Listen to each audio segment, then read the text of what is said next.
accounting exam is done.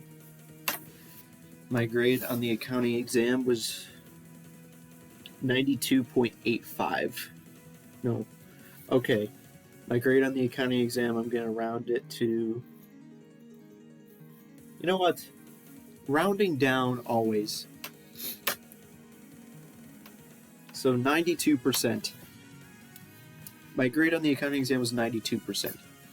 That was enough to get me a 95% overall grade in class.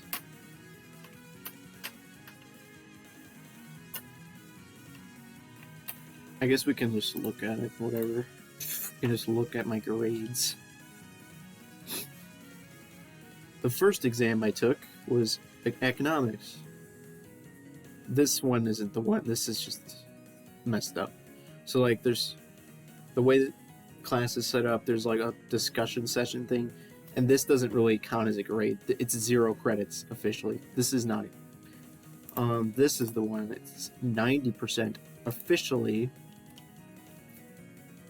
The test I ended up with 94%, pushing my overall grade from 89% to 90%. So my grade in economics officially at this moment in time is 90%. However, he might grade on a curve and I may end up with over 100% on it, but I'm not sure. We'll just have to see.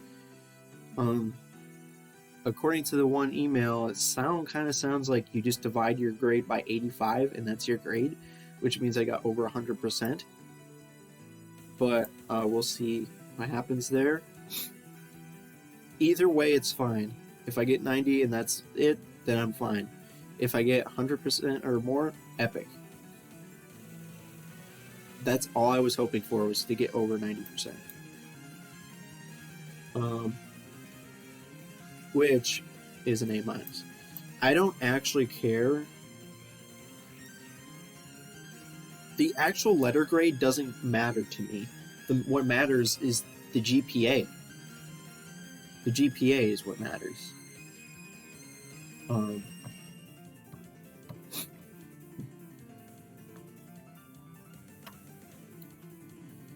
Then my grade for...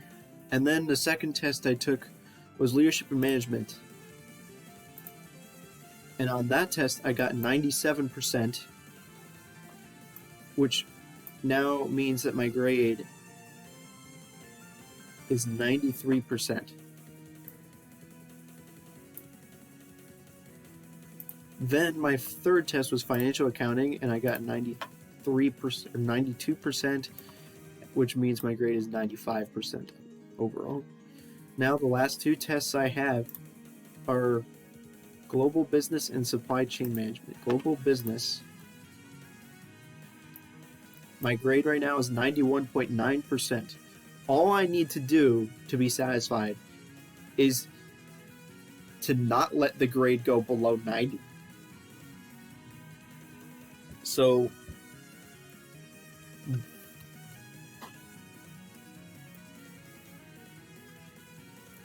let's say I get only 100 points on the test.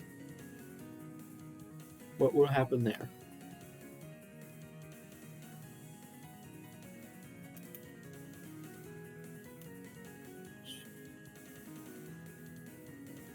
Eight.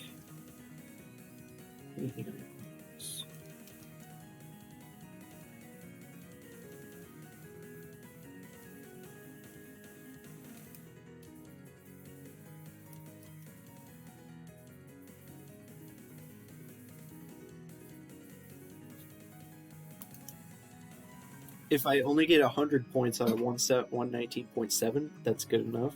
Or if I got 90, I only got 90 on it. That's just barely not good enough. 891. That's barely good enough. All I have to do is get 91 divided by 119.7. Wow, dude. I have a very low bar to get past for this test. This test is going to be very easy. I have to get a 76% or better on this test in order to achieve my goal. So if I get 76% or better, my goal is achieved.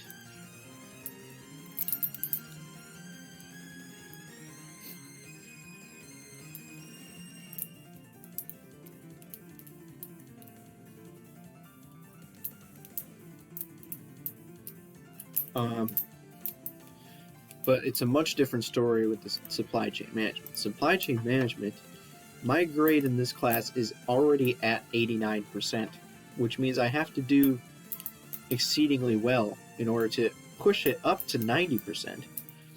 So actually, I think I already calculated this. I have to get 94% on the test. So 356 plus 94, 400 plus 94, 450 divided by 494. No, actually, 94% is not. Yeah, what about?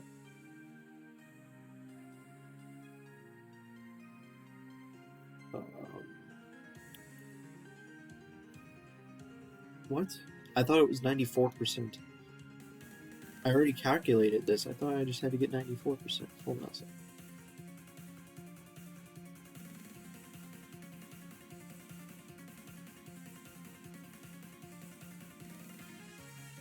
Okay, let's say I get 93%. Okay.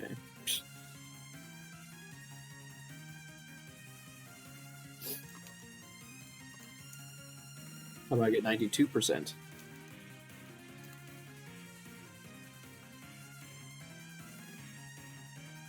How about 91%? What the heck? I think maybe my original calculation was thinking that the final exam was 200 points. Maybe that's where I went wrong there.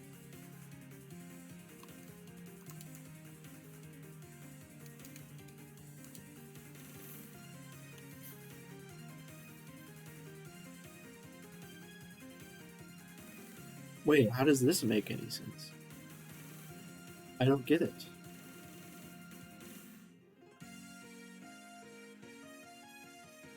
Oh, I think I messed up. Why am I using 494 as the final calculation? I'm an idiot. That's... Okay, never mind. I added 94 to 400. I don't know why I did that. So the total amount of points in the class is going to be 500. I'm stupid. 356 plus 94, 4, and then we have 500. So if I get 94%, never mind. My original calculation was correct. I have to get 94% or better on this test. Luckily, I think I might know how to get that because on the last test, I got 94%. Wait, no. Never mind. On the last test, I got 97%. I was able to get that 97%, even though I did not fully read all of the chapters, because I figured out how to study the chapters effectively. I think I only got like 1 or 2 questions wrong on the test. So I have to get 94% or better. So probably I should just aim for 95% or even 100%. Maybe not 100%, but like 97, 98%. Basically every question right except 1 or 2 questions. That's what I have to do.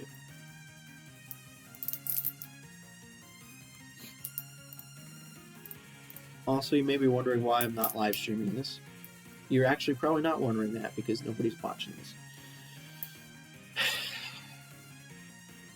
But normally I live stream these videos. The reason why I'm uploading them to YouTube right now is because 1, my internet might be bad. It's just been terrible lately. Like every time I try streaming, I lose tons of frames. And for another thing, I feel like I just don't want to have the distraction of the chat because I need to focus. So I'm just gonna do the videos. So also another catch is that both of the exams are during the exact same time frame, which is from 1 to 2:50. And the reason why that happened is because one of my teachers offered 3 extra times to take her test, and one of the extra times was Friday, and that extra time just happens to overlap with my global business time. So I've just opted to take that, even though it overlaps. I've opted to take that because obviously I would have had to have studied a lot more in a shorter period of time in order for that to have happened. I think I can do this because when I took the leadership and management test, which was 90 questions,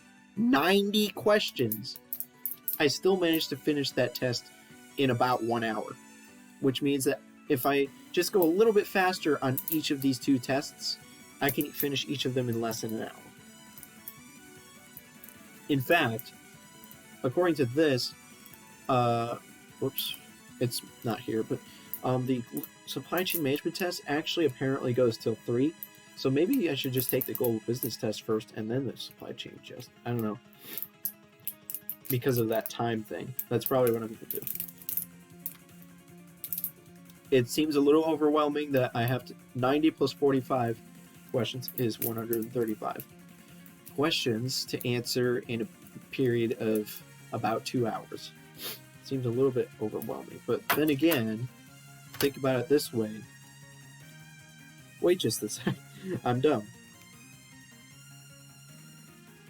That means I have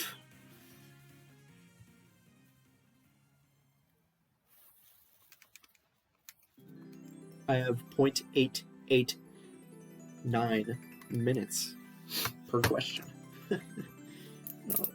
I have less than a minute per question. That's awesome. So yeah, I have to answer every question in about like 55 seconds or less. Wait, is that how it works? I just guessed. No, 54.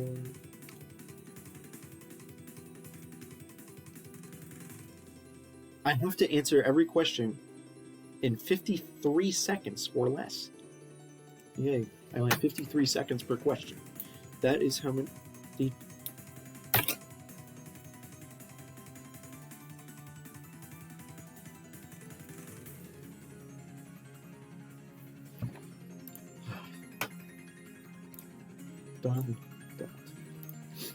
This is indicating to me which chapters to read. Global business. And this one is indicating which chapters to read here, which is... I don't know if I mentioned this yet, but I have to read 10 chapters total, plus 4 PowerPoints. And watch a video from one of those PowerPoints, too. That's what she said. She said a test question would be from one of the videos in the PowerPoints. I'll have to double check which one that is.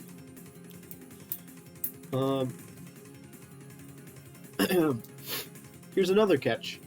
This test is not open book. This one right here is not open book or open notes.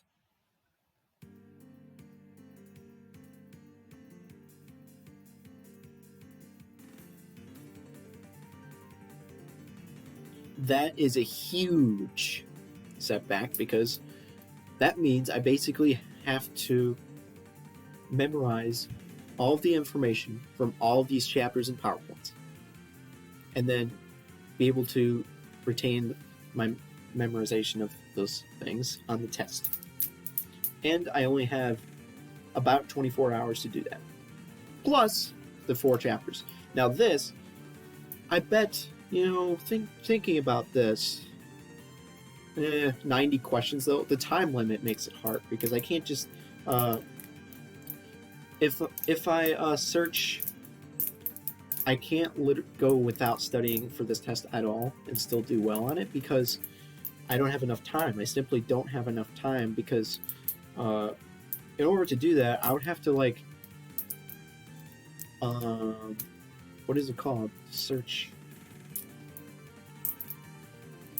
Use the search command for almost every single question except a few. Maybe I could guess on them or something, but I'd have to use that search command for every question, and that would take more than a minute per question. So there's no way I can do that. I have to study for that test too. I have to study for both. There's no way I can skip.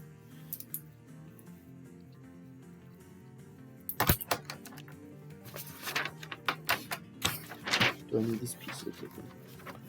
So I've kind of thought of a sort certain strategy to study for these tests besides just reading them through like I used to. What I used to do is just read through the chapters and then take the test. No, I'm not going to be able to do it that way. I can't read through all those chapters unless, I mean, technically maybe I could. Let's say it took me 2 hours a chapter. That would take 20 hours. Technically, I have enough time because 20 hours from now is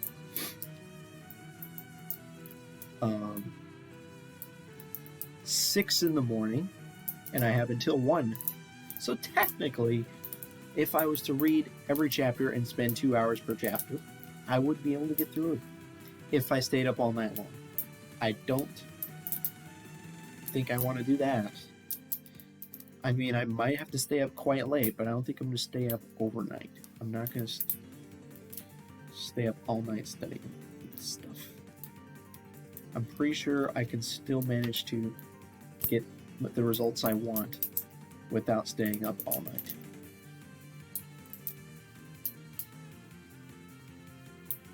Now, it's not necessarily imperative that I get over 90% in every class, because really it's all about the overall average. But I'm still gonna aim for it, I guess. But then again, my overall average is not very good, I don't think, because, you know, all of my classes are in the low 90s except for one class, which is except maybe the economics class will be very much better. I don't know, we'll see. I just want my GPA to be, like, the main reason I'm doing this is because, like, any possibility whatsoever I can get discounts on the tuition. That's pretty much the only reason. All of the stuff I'm currently saying will be on YouTube for anyone to watch. And maybe some of the stuff I'm saying is actually not good. I'm just being honest.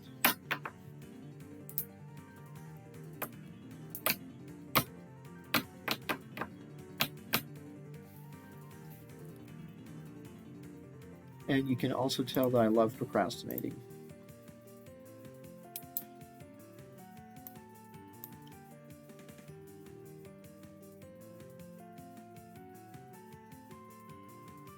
Why is it 6 chapters? Why? Why? 5, 6, and 8. Why are the previous ones 4 chapters and the last one is 6 chapters? Also, the textbook we have to read for this is very, very difficult to read. Very difficult. Very difficult. I can't read through it because it's just too much. It's just too difficult to read. They did not make it easy to read this, the textbook that they wrote.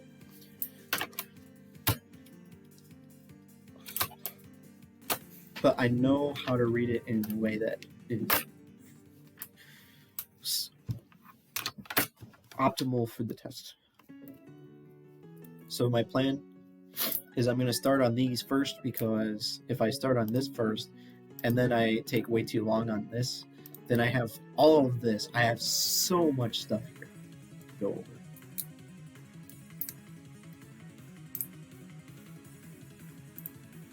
Save time. Why does it automatically go to OneDrive? Stop going to OneDrive.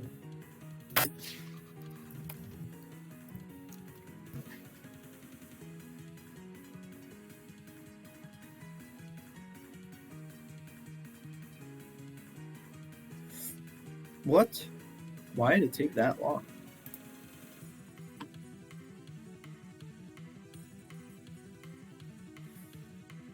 So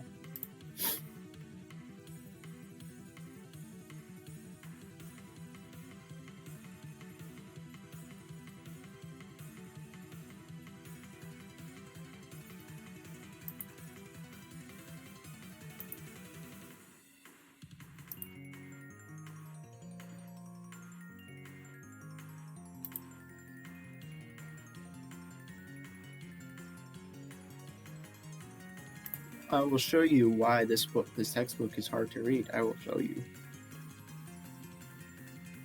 It will be very obvious when you see the information that it is going to be hard to read.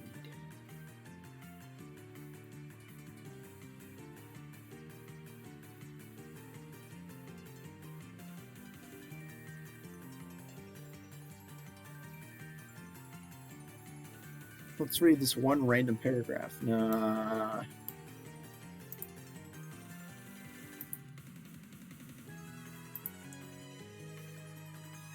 All of part 4 and part 5, I guess. The heck? That's literally the entire rest of the textbook. We went through the entire textbook? I didn't know that.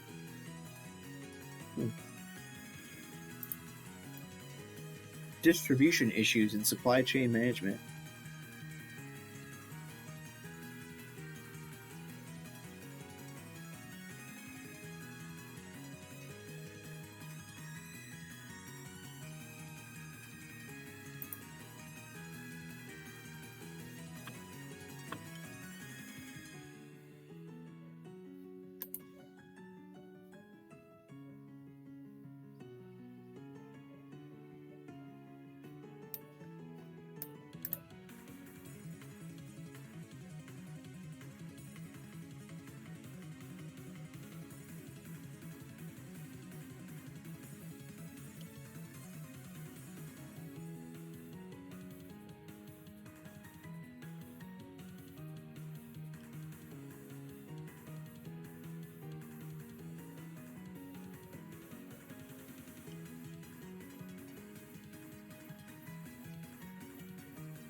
What the heck?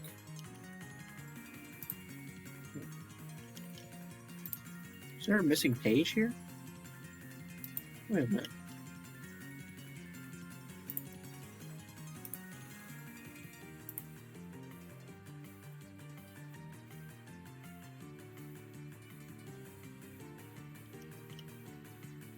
No way, dude. One page is missing. It's just gone.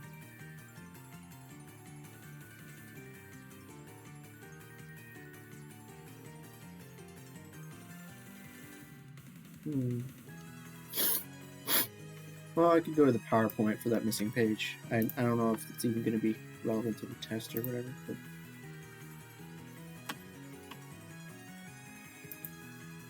I've decided to use this website for the online stopwatch because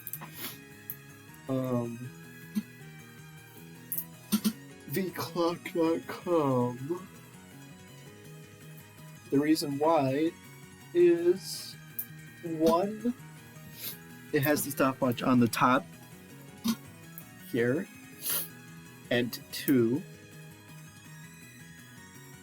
it saves my place even if I refresh the page. So that means that if my computer restarts, then I can go back to it and it'll save my spot, so I don't have to like add up times and stuff like I did before. Also, I forgot to mention that we were gonna do that thing. Okay, more wasting time here. I don't know why, but I'm just keeping track of how long I study every single day for this week of finals.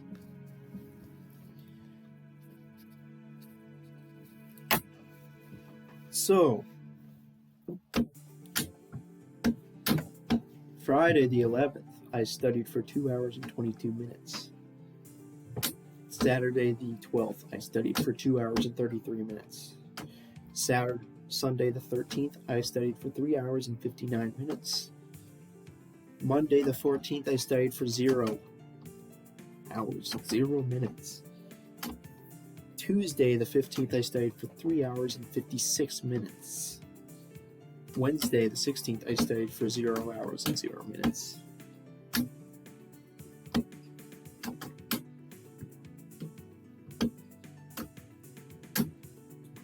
So, as you can tell, I have a terrible work ethic. Like 2 hours, 3 hours. I guess it's the ones that are 3 hours are almost up to 4 hours. So it's either 2.5 hours or 4 hours, depending on which day it is, or 0 minutes on Monday and Wednesday. I did not study at all on Monday or Wednesday. That's very bad.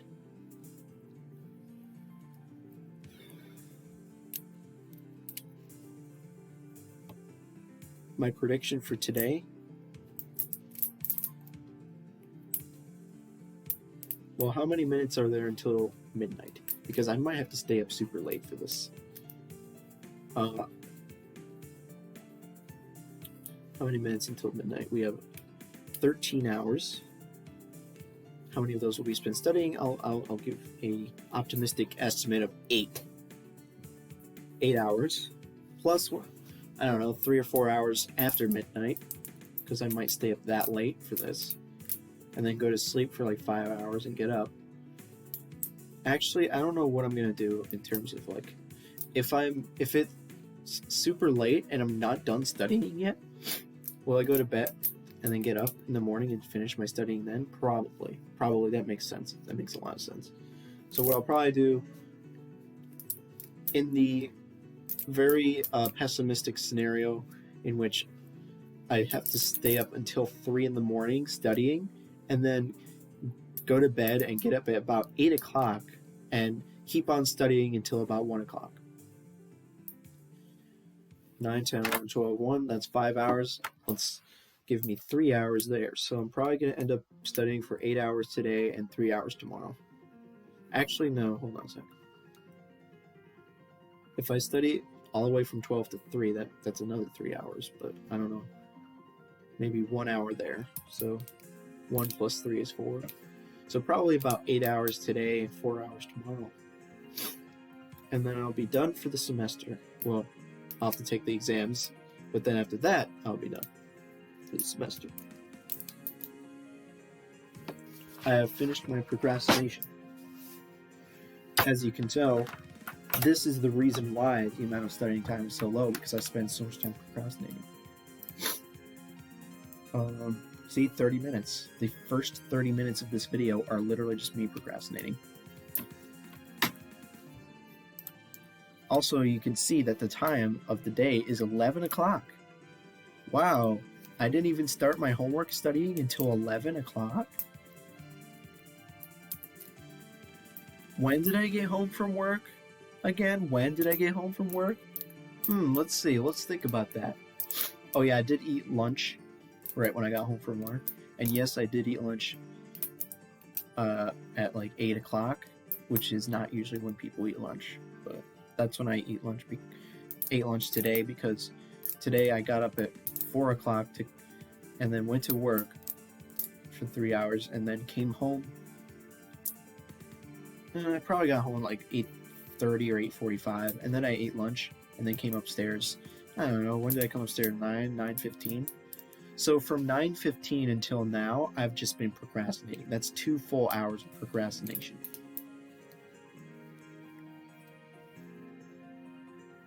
Nice. You can probably now see why I never really achieve a very long amount of studying. But at least because I ate lunch at 8:45, that means I don't have the lunch thing that's going to get in my way. So that means I can just keep studying straight through 12 o'clock, 1 o'clock when most people would eat lunch. I would just keep studying through that. The only distraction I have today now is dinner. That's it. The only distraction I have is dinner. And then obviously going to sleep is the other distraction from studying. Okay.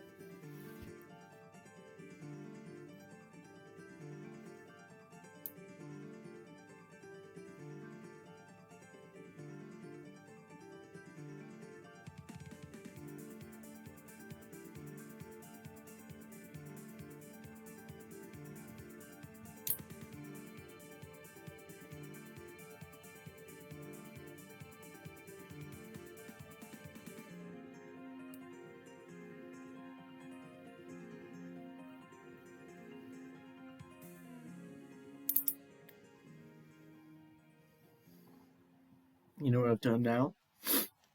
I've decided I'm going to wait until the music finishes and then start studying.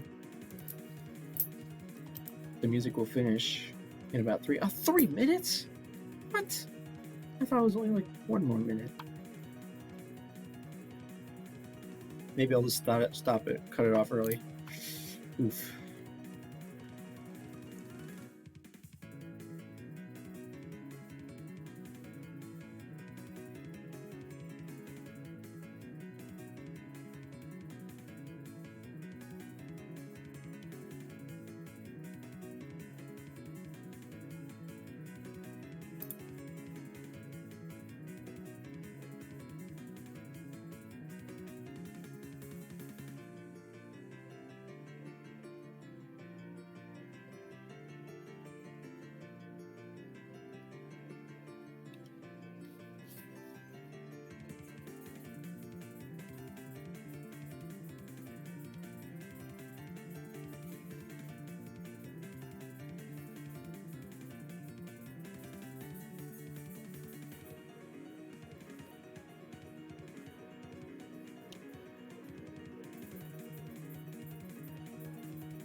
Wait, Vosh is live?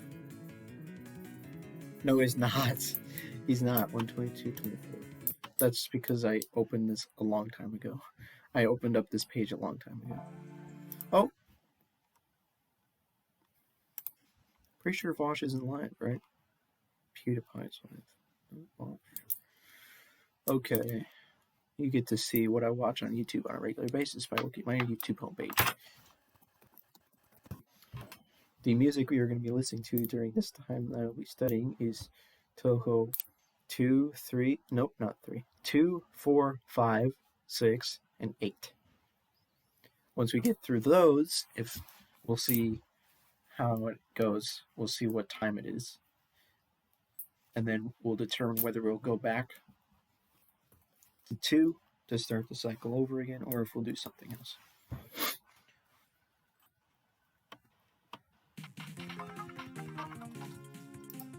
There you go.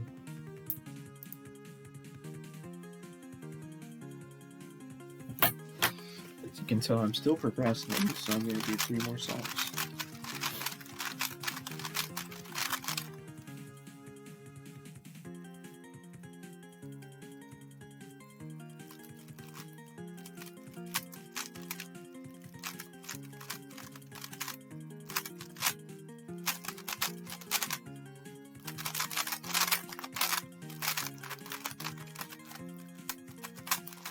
My gosh, it's all going to be over in 24 hours.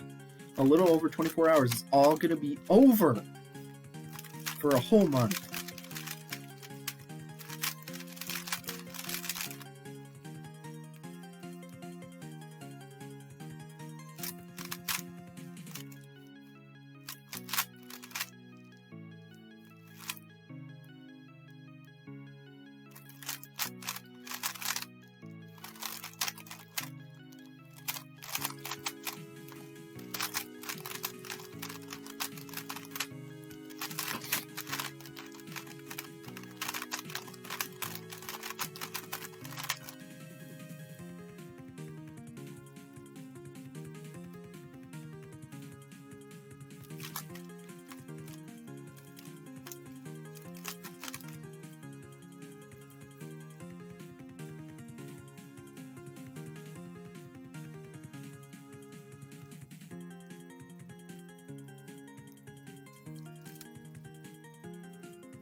3. Why did I just slap my key?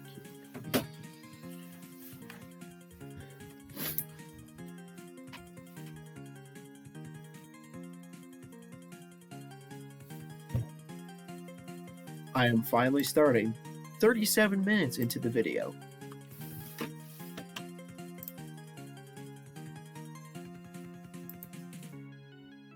I totally forgot that this is a thing. My god. Okay, we'll go to the PowerPoint to get that intro. Whatever. PowerPoint for Chapter 9.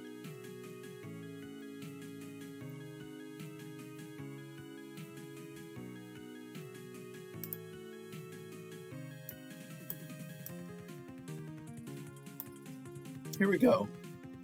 I don't care about learning objectives. Logistics. According to your text, logistics is the process of planning, implementing, and controlling procedures for the efficient and effective transportation and storage of goods from the point of origin to the point of consumption for the purpose of conforming to customer requirements. Page 301. Wait, what? This is not page 301.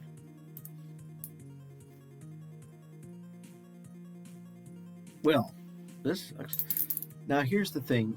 Should I just read the PowerPoints? I don't know if I want to risk it. I don't know, because she might include things that were in the chapter but not in the PowerPoints.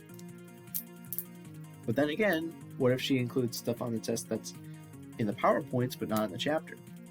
Well, from my past experience, reading the chapters was definitely good enough for this stuff. Instead of reading the PowerPoints, I read the chapters, and then I got a 97% on the test. So, I'm going to read the chapter, but I will read this first couple of slides because that one page is missing. Let's try reading this again because, as you can tell, I did not absorb any of the information from that definition. Because it's just a jumble of words. They don't mean anything to me right now. Logistics is the process of planning, implementing, and controlling procedures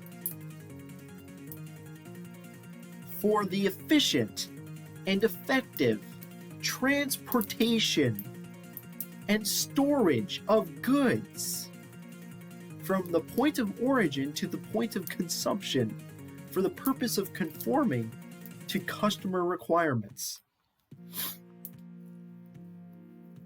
5 modes of transportation. Air, plane, oh no, what the heck? Air, plane, rail, railroad, what the heck? Sea, ship, ground, truck, or car. Guess what? My dad is a truck driver. Truck or car. Pipeline, sea floor, or on land. What the heck is pipeline? I don't know. What? Pipeline. 2 types of customers. Consumer, freight. What is that? What is that? 2 types of customers. Consumer, freight. Consumer, freight? I don't get that at all. Why is that the 2 types of customers? Logistics, I'm going to go through like 3 or 4 slides just to be absolutely on the safe side here. How many slides are there? 24. Logistics, suppliers. Ship domestically and internationally. FedEx, UPS, United States Postal Service, DHL, tools of trade. Measurement, okay. I am very glad I'm not going to be reading these PowerPoints all the way through because I'm not getting very much information. Am I? Also, I keep thinking I'm streaming, but I'm not. Measurement and weight. Ground, rail, and sea shipments required. Dimensions. Weight required. Air shipments requirements. Cubic feet. Wait, what even is this? Packing materials required to protect shipment while in transit. Custom made to order boxes and inserts. Returnable, reusable crates. Poly wrapped pallets. Alright, I think that's good enough for that. I think we're done with the PowerPoint. We're going to go back to the chapter. This is the first page of the chapter. I don't think I'm going to read this all out loud because maybe I'll start reading some of it out loud because you'll very easily see why this is such a difficult textbook to read.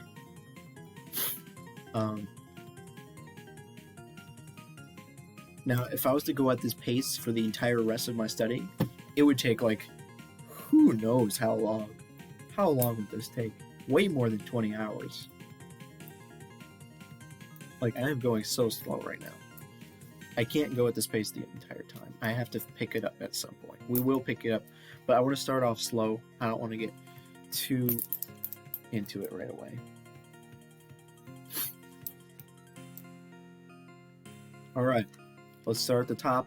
Completely out of context, we're going to just start with that. Man, woman, and child in the United States. Wait.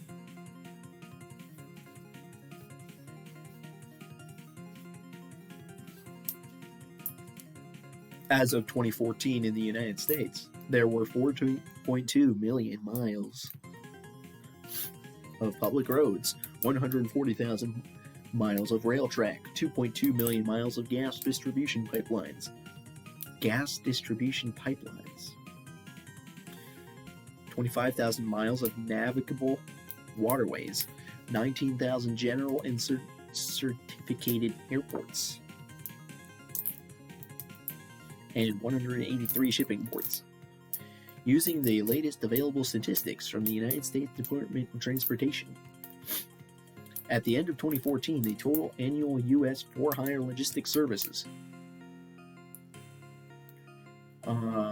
contribution to the United States gross domestic product was approximately 2.8%, or $441 billion. Table 9.1 shows the growth of for-hire logistics expenditures in the United States, which has more than quadrupled in 31 years. Oh, I think this is part of the introduction, isn't it?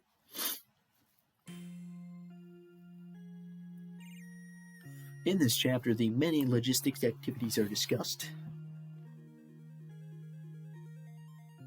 along with logistics nomenclature and related events affecting businesses each day. Included are discussions of the modes of transportation, transportation regulation and deregulation, warehousing and distribution, a number of logistics decisions firms must make, the impact of logistics on supply chain management, the global issues affecting logistics, the impact of e-commerce on logistic activities, and the management of product returns, also called reverse logistics. Some of the transportation basics are reviewed next. Now, here's something. The different types of transportation or something. Roads, railroads, public roads, railroads, gas distribution pipelines. Okay, apparently that's a thing. Waterways, airports, shipping ports. Don't need to write any of that down. Pretty obvious. Be able to get that question right. Transportation fundamentals. Also, how long is this chapter? It goes from 334 to 371. So 371 minus 334.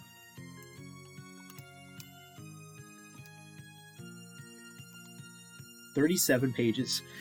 This is why I can't read through the entire chapter." That is why. Transportation fundamentals. Also, I can't read it all out loud, otherwise my voice will go bye-bye.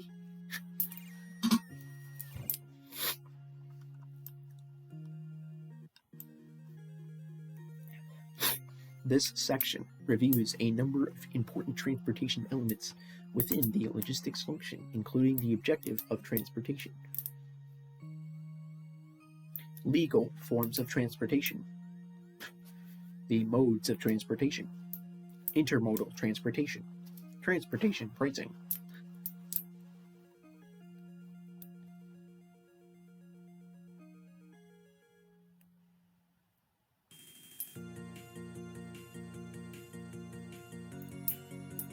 Transportation security, transportation regulation, and deregulation in the United States. This provides a good foundation for discussing the remaining topics in the chapter, as well as an appreciation for the complex nature of transportation issues in logistics. The objective of transportation.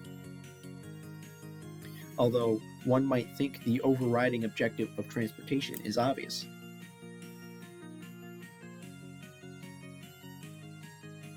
that is, moving people and things from one place to another.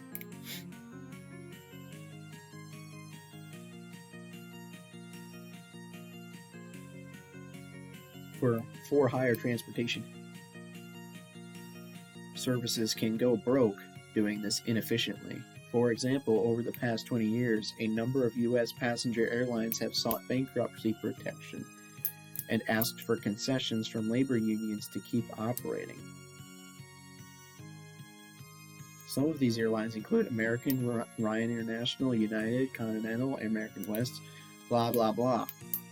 The steep economic downturn from 2009 to 2011, combined with steadily rising fuel prices, only made things more troublesome for transportation companies. As a matter of fact, by 2014, fuel costs accounted for 35%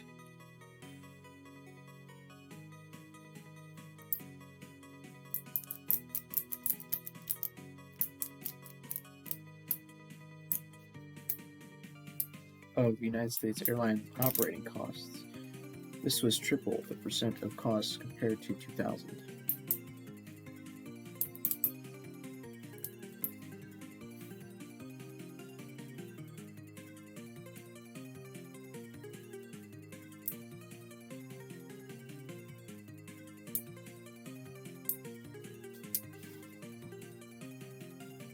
During the same period, over 8,500 U.S. trucking companies went bankrupt, taking about that many trucks off the road since 2011, decreasing fuel costs have reversed this trend. Jet fuel prices, for example, fell. Today, truckload volumes are increasing about 2% per year, and there are about 3.6 million trucks on the road. Logistics managers seek to maximize value for their employers by correctly communicating the firm's service needs to for-hire transportation providers.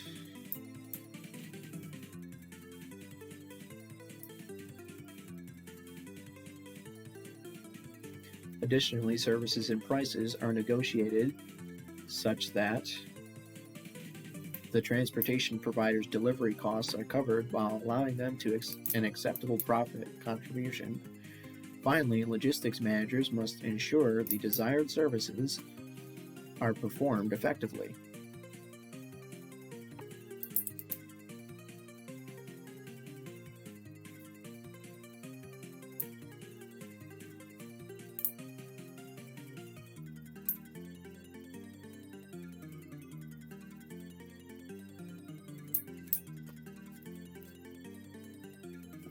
In the transportation industry, competitive prices may not be high enough.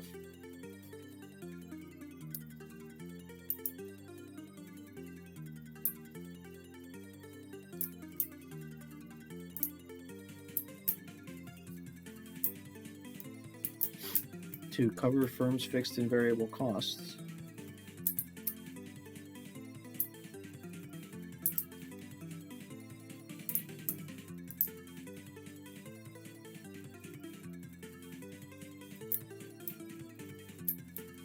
To cover firms' fixed and variable costs. And this has created a tremendous problem for a number of airlines and trucking companies, as mentioned above, when fuel prices rise over a period of time. In the most general terms, transportation objectives should then be to satisfy customer requirements while minimizing costs and making a reasonable profit. For logistics or perhaps supply chain managers, this also means deciding which forms of transportation, material handling, and storage, along with the most appropriate vehicle scheduling and routing, to use. Legal forms of transportation. For hire transportation service companies are classified legally as common, contract, exempt, or private carriers. The distinguishing characteristics of each of these classifications are discussed below. Guess what? This looks like perfect test material right here. The 4 types of for-hire transportation service companies: common carriers, contract carriers, exempt carriers, and private carriers. Those will probably be on the test, I would assume. Right? Or at least it's that is probable to be on the test. Likely.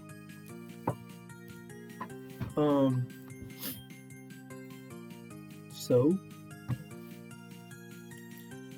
this is something I'll be putting in my Word document, because I'm not just going to read through it and then be done with it. I'm going to actually highlight stuff I think will be on the test, put it in the Word document, and then I'm going to study it over again once I'm done going through everything, because of the time limit and the fact that it's not open book.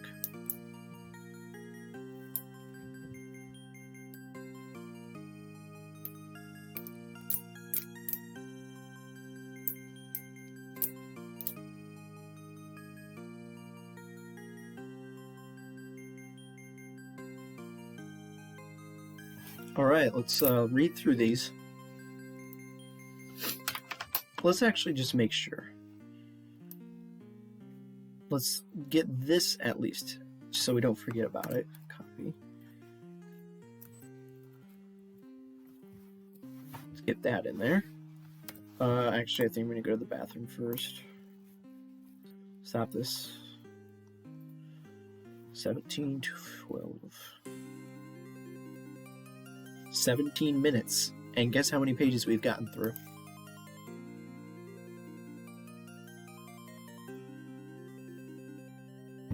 2. The introduction is 1 page. This is another page.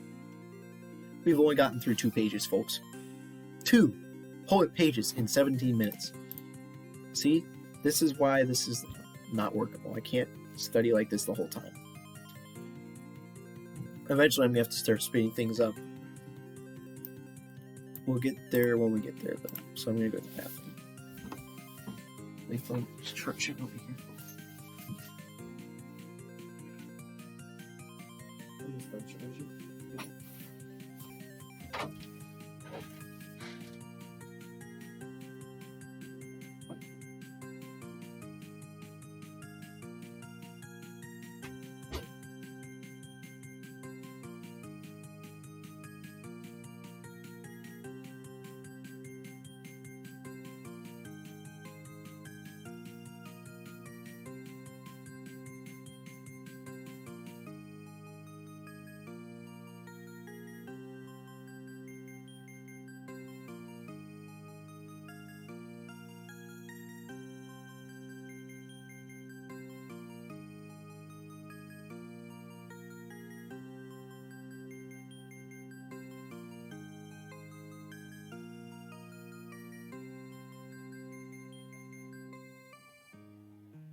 Time to procrastinate some more.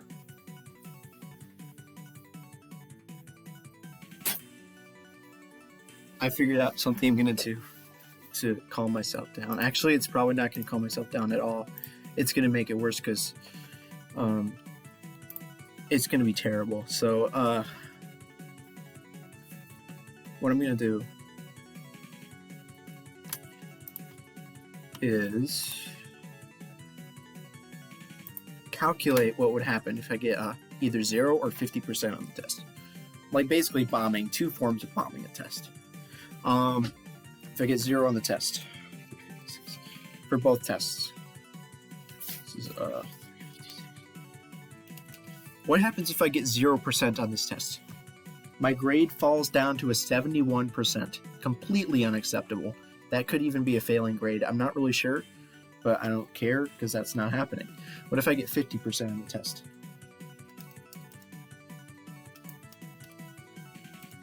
If I get 50% on the test, my grade is actually 81%, which is pretty bad for me at least, but I'm not.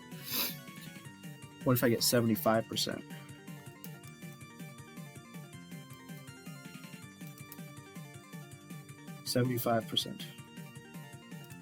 If I get a 75, my grade is 86%, which is not the end of the world. So, but yeah, it is pretty bad if I get 50, and it's really bad if I get 0. So yeah, there's that. Okay, now let's check the other class.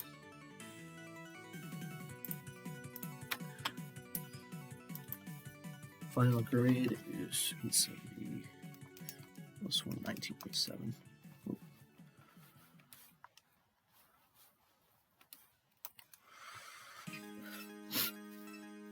What if I got 0 on this test? My grade in the class would be 80%. The worst possible grade I can get in this class is 80%. That's actually pretty crazy.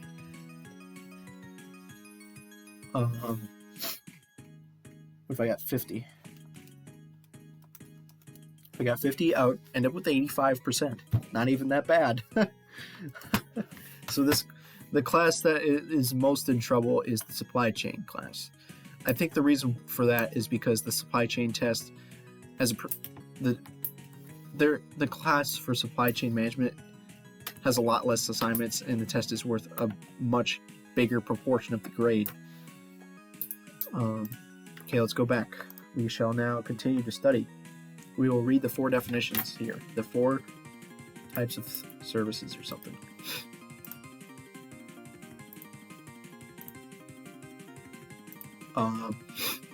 Common carriers offer transportation services to all shippers at published rates between designated locations.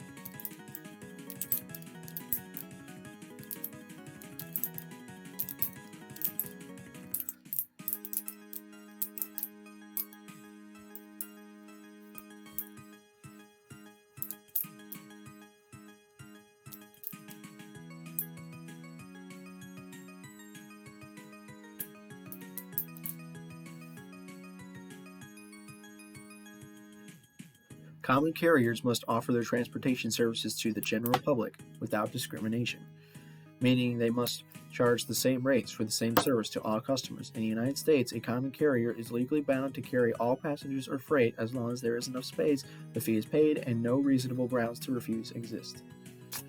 Because common carriers serve the general public, they are the most heavily regulated of all carrier classifications. Some U.S. examples of common carriers are Southwest Air, Amtrak, UPS, Greyhound, and Carnival Cruise Lines. Contract carriers might also be common carriers. However, as such, they are not bound to serve the general public. Instead, contract carriers serve specific customers under contractual agreements. Typical contracts are for movement of a specified cargo for a negotiated and agreed upon price. Some contract carriers have specific capabilities that allow them to offer lower prices than common carriers might charge for the same service. For instance, Southwest Air might enter into a contractual agreement with the Dallas Cowboys football team to provide transportation for the team's out-of-town games. Shippers and carriers are free to negotiate contractual agreements for price. Commodity carrier liabilities, overtime, types of service, exempt carriers.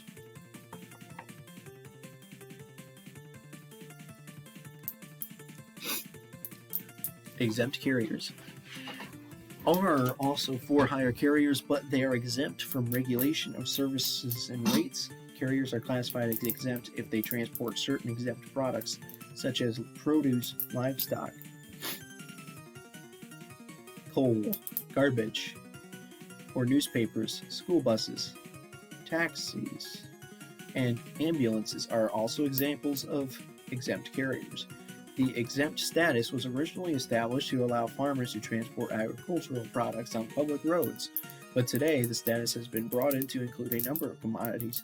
Rail carriers hauling coal between specific locations are exempt from economic regulation, for instance. All carriers can also act as exempt carriers for these specific commodities and routes.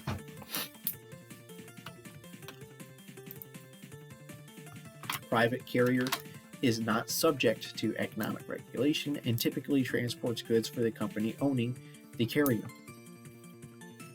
Firms transporting their own products typically own and operate fleets of trucks and or airplanes large enough to make the cost of transportation less than what it would be if the firm hired a transportation provider. Flexibility and control of product movements also play major roles in the ownership of a private carrier. Walmart, for instance, with its private fleet of trucks,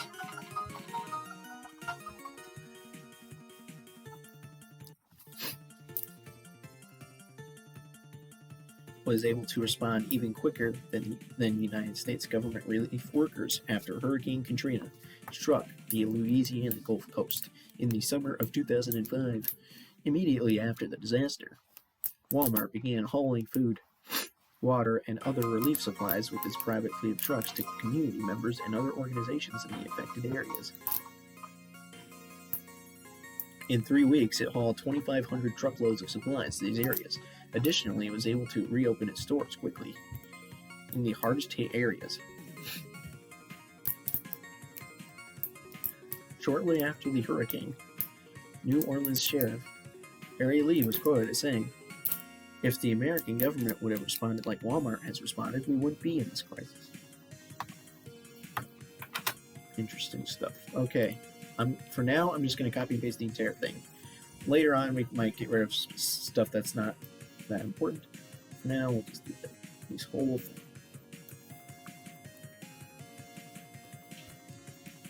Here we go.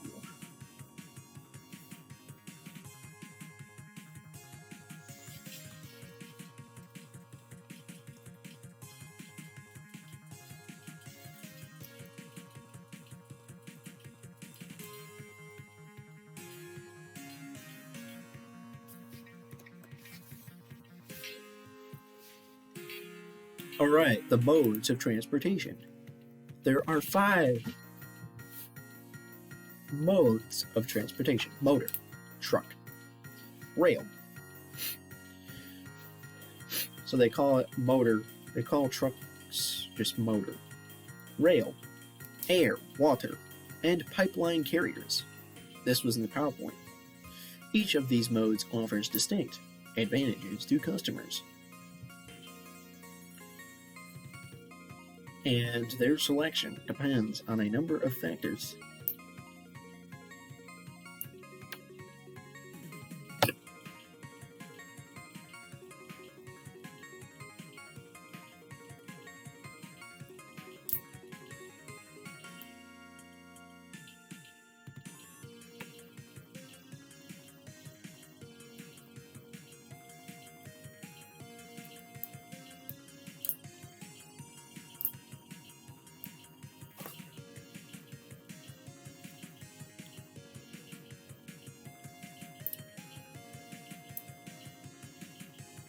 And their selection depends on a number of factors, including the goods to be transported, how quickly the goods are needed, the price shippers are willing to pay, and the location Those shippers and customers. Discussion of each of the modes as follows.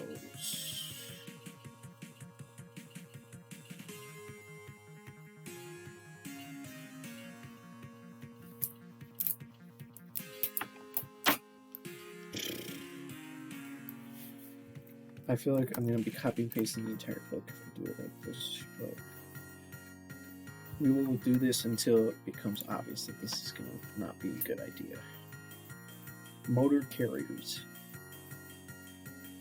or trucks are the most flexible mode of transportation and account for 70% of all the freight tonnage moved in the United States. That's actually a big percent.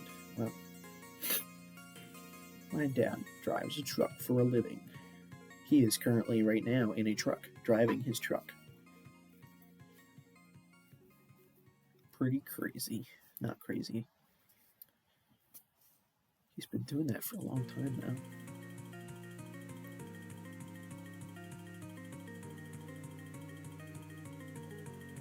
I remember when he first started doing that, well, he was an English teacher, and then he went to trucking school for 6 months.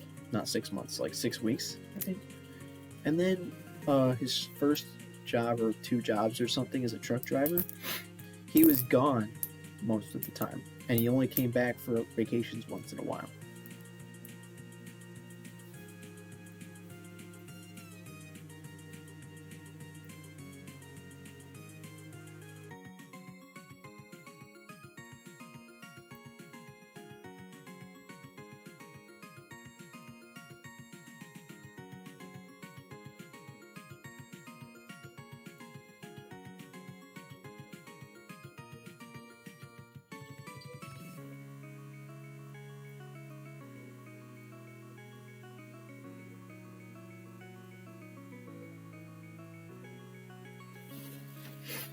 Alright, this is by far the largest of the 5 modes. Motor carriers offer door-to-door service, local pickup and delivery, and small as well as large shipment hauling. It has very low fixed and variable costs, can compete favorably with rail and air carriers for short to medium hauls, distances for shorter than 1,000 miles, and is still competitive with other forms of transportation for long cross-country shipments, particularly if there are multiple delivery locations.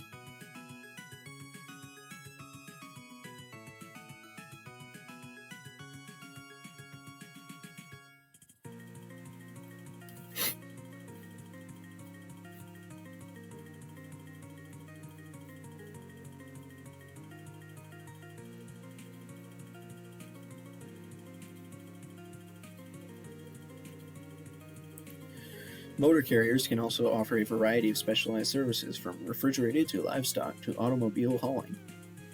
The primary disadvantages for motor carriers are weather and traffic problems. You know, I don't know if I'm going to copy and paste these entire paragraphs. Do we really need to know the disadvantages and disadvantages of all this stuff?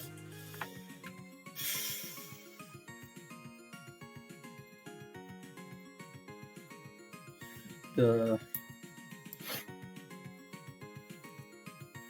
tragic collapse of the 8-lane Minneapolis, Minnesota I-35 West Bridge over the Mississippi River in August 2007. Holy crap. That happened. A bridge over the Mississippi River collapsed. I have to drive over a bridge over the Mississippi River twice a week to go to my job. But guess what? There's only like a 0.00001% chance of that happening, but still. Killed 13 people and provided a painful reminder of the importance of a nation's transportation infrastructure. Per day, more than 140,000 vehicles, including approximately 5,700 commercial vehicles, used Minnesota's busiest bridge. In 2005, the bridge was inspected and received a low rating, indicating that it should have been either repaired or replaced. The replacement bridge opened to traffic on September 18, 2008. Incidentally, every 4 years, the American Society of Civil Engineers report card for America's infrastructure depicts the condition and performance of American transportation infrastructure in the familiar form of a school report card, assigning letter grades based on the physical condition and needed investments for improvement. Aviation, inland waterways, and roads received grades of D, while ports and bridges received grades of C+, and rail tracks received a grade of B. Kyle Kalinske likes to make that point all the time. This is the thing that Kyle Kalinske likes to cite.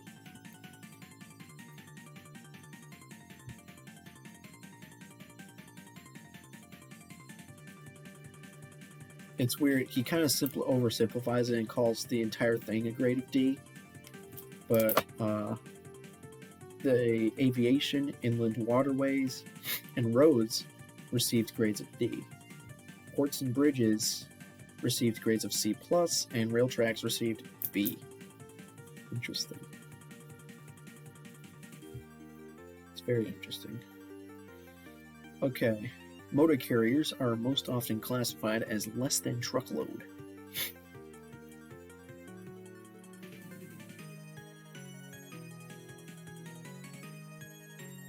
Carriers or truckload carriers. Less than truckload carriers move small packages or shipments that take up less than one truckload.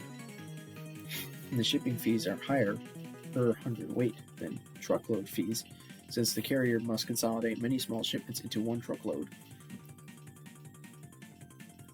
and then break the truckload back down into individual shipments and at the destinations for individual deliveries. For many shippers, using less than truckload, right? It's called less than truckload.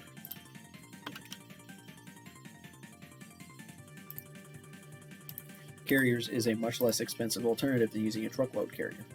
The LTL industry amounts to only about 5% of total trucking revenues. In the United States, is comprised of a few very large national LTL carriers, along with a sizable number of small regional carriers. As of the end of 2015, the 5 largest LTL carriers in the United States in terms of revenue were FedEx Freight, Expo Logistics, YRC Freight, Old Dominion Freight, and UPS Freight. Most of the regional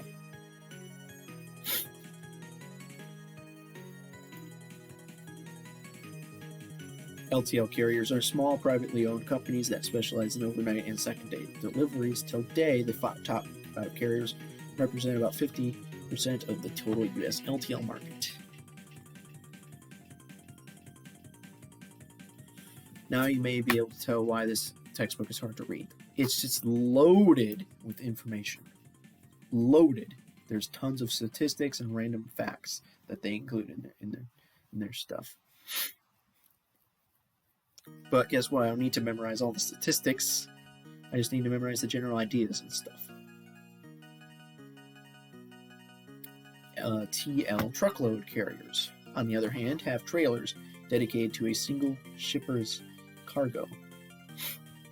Wait, let me get the difference between LTL and TL. Maybe what I'll do is... Now, I don't really need to write it down because I don't need to study it again. Move small packages or shipments.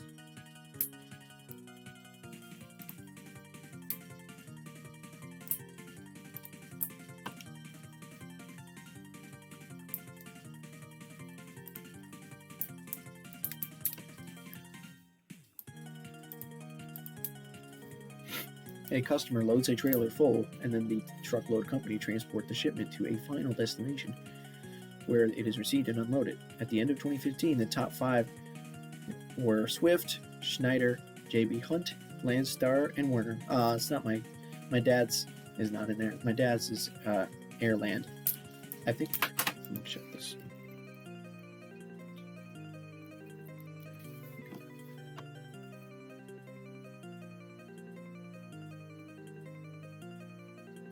Huh?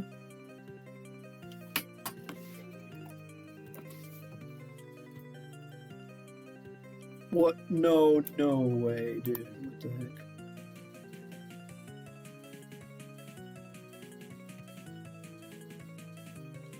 Where's Airland? Hold on a second. Airland Transport Service. Here we go. It doesn't even have a Wikipedia article? Okay. Maybe it's just a smaller company? I don't know. I would think if it's a larger company, it would have a Wikipedia page. Airline Transport Service. East Moline, Illinois.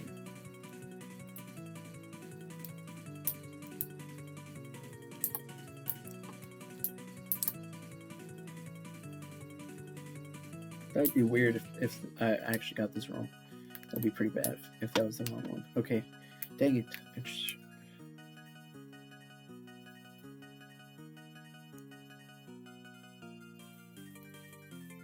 The industry is quite fragmented. About 70% of the companies operate fewer than 5 trucks. In contrast to the LTL, the top 5 TL represent only about 8% of the market. That makes sense because, yeah, my dad's one was not even listed there.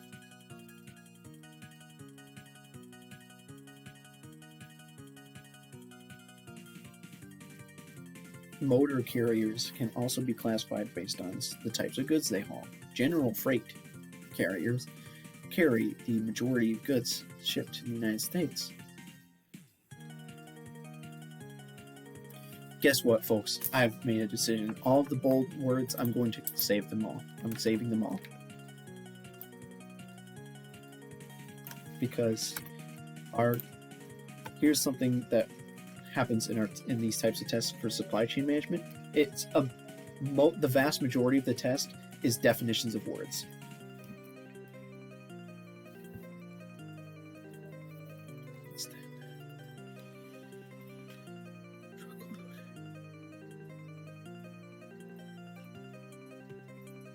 You know what? I don't freaking care. I'm including the whole sentence.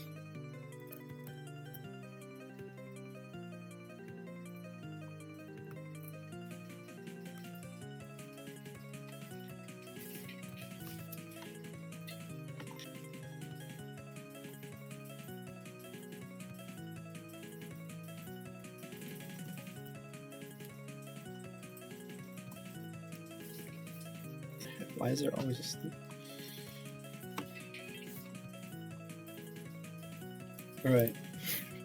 Motor carriers can also be classified based on the types of goods they haul. General freight carriers carry the majority of goods shipped in the United States and include common carriers, whereas specialized carriers transport liquid petroleum, household goods, agricultural commodities, building materials, and other specialized items. In Australia, extra long truck and trailer combinations, referred to as road trains, transport goods between geographically dispersed communities not served by rail.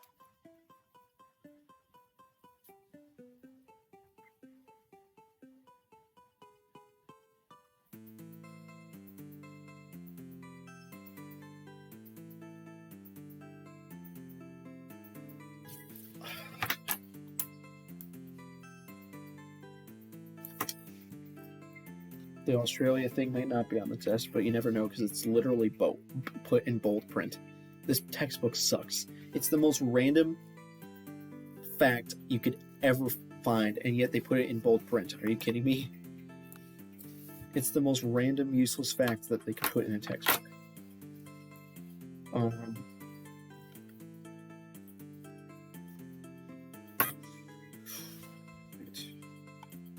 Rail carriers.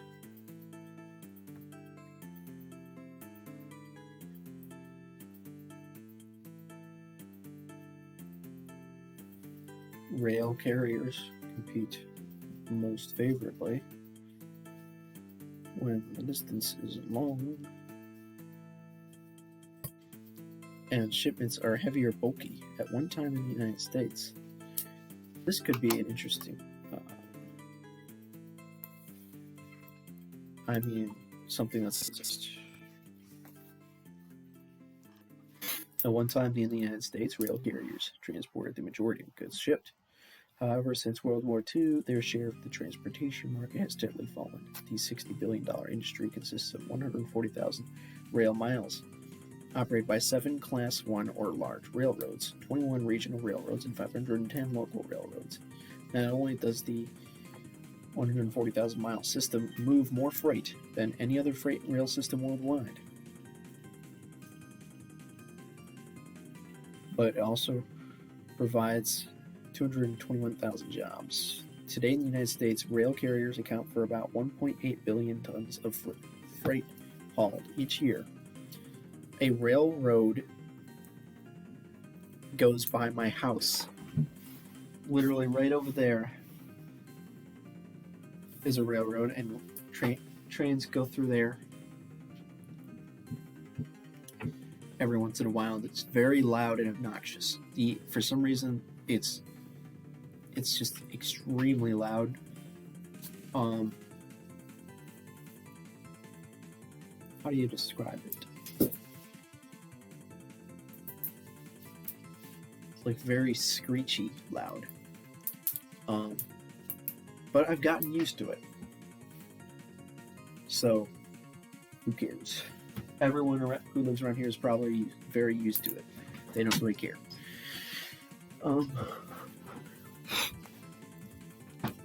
Rail service is relatively slow and inflexible. However, rail carriers are less expensive than air and motor carriers and can compete fairly well on long hauls. To better compete, railroads have purchased trucking companies and can thus offer point-to-point pickup and delivery service using motor carrier trailers and rail flat cars that carry the trailers, known as trailer on flat car service, or TOFT service. TOFT. Yes, that's how you pronounce it. Railroads are also at somewhat of a disadvantage compared with motor carriers with respect to shipment damages, equipment availability, and service frequency. They put the most random facts imaginable in bold print. I don't know why. This is completely random.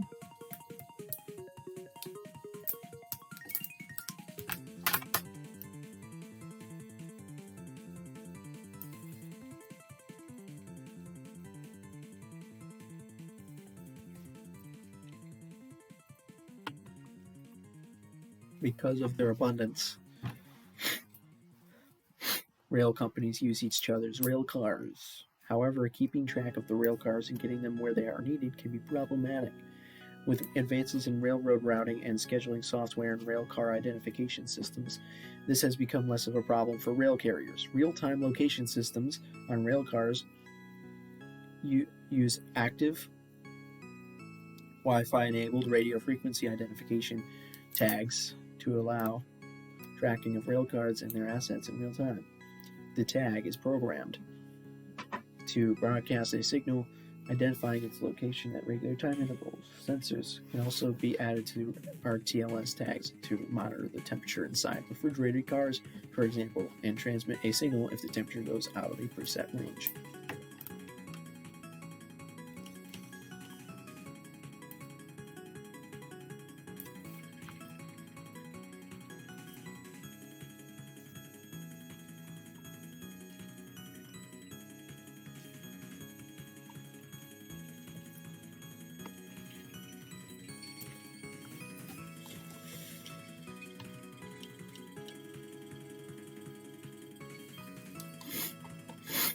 In the United States, railroad infrastructure and aging equipment.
In the United States, railroad infrastructure and aging equipment have also been problems.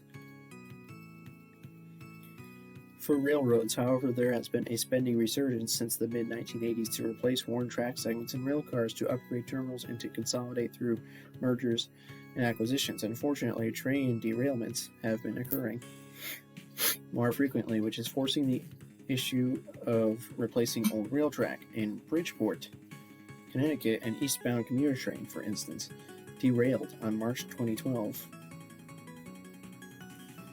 coming to rest in the path of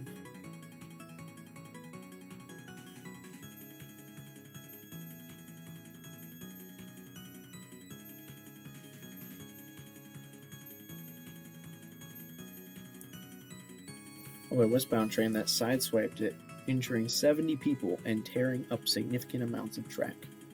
As a result, the Connecticut Department of Transportation is spending over $100 million to upgrade 56 miles of track along its New York commuter rail corridor. One of the trends in rail transportation is the use of high-speed trains. Today, they are operated in the United States by Amtrak along the Northeast Corridor. Bombardier Incorporated, a Montreal-based transportation and aerospace company, designed and manufactured Amtrak's Scylla Express, an electric high-speed train. These trains can make the Washington, D.C. to Boston trip in about 5.5 hours, averaging approximately 85 miles per hour, although top speeds can reach 120 miles per hour. Other slower trains and lack of straight-line track have tended to reduce the average speeds. Eventually, with further improvements, speeds are expected to reach 160 miles per hour. I don't need to highlight this because it's just obvious. High-speed trains. I know what a high-speed train is. Here we go.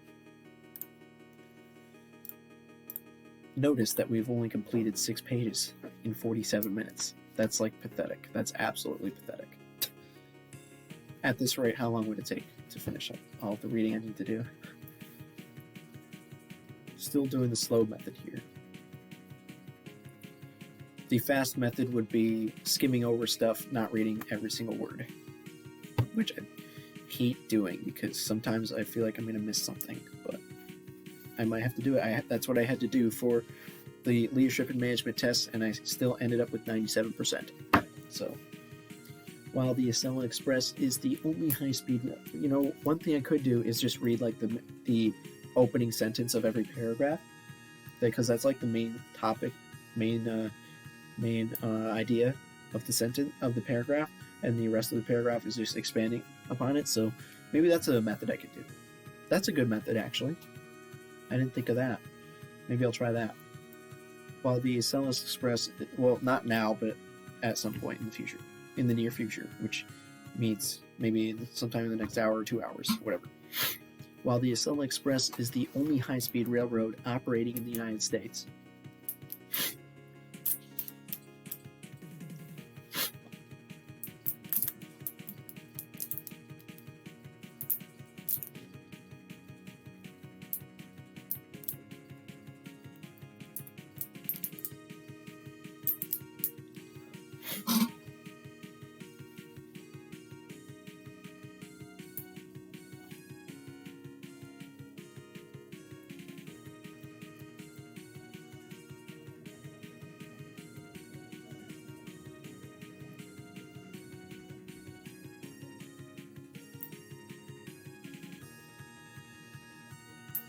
other states, such as California and Florida, are moving ahead with planning for high-speed trains. In 2009, President Obama launched an ambitious high-speed rail program in the United States, for which Congress appropriated $10.5 billion.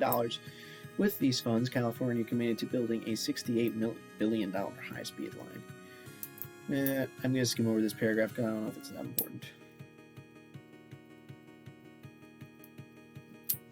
China today operates the longest high-speed rail network. Like, all of this information is just extra stuff. Like, yes, high-speed trains exist.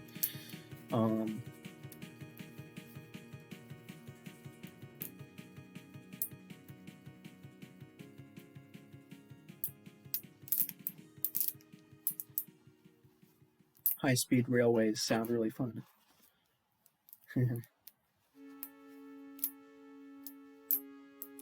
Hyperloop, the brainchild of Tesla CEO Elon Musk, is a new vacuum tube form. Vacuum tube, what the heck, of high-speed rail, and is discussed in the nearby profile. This and other high-speed rail capabilities can provide an attractive alternative to air and other forms of ground transportation, depending on the cost and location of terminals. Air carriers.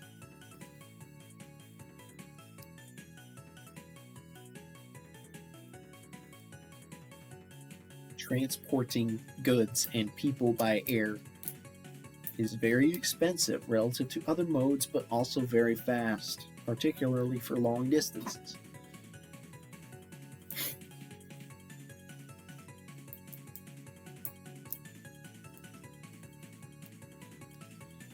The world's airlines carry over 3 billion passengers each year.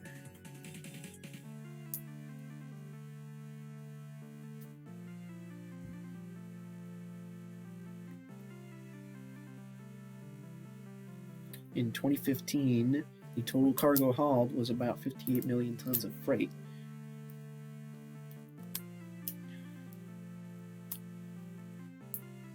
Providing these services generates 9.9 million direct jobs. Look at all the statistics. There are lots and lots and lots of statistics comparing contributions to GDP.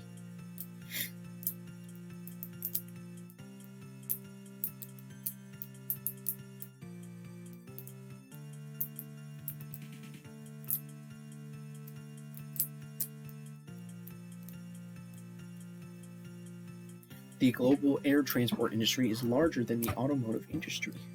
In fact, if air transport were a country, its GDP would rank it 21st in the world, similar to that of Switzerland or Sweden. What? No way! What? Wow!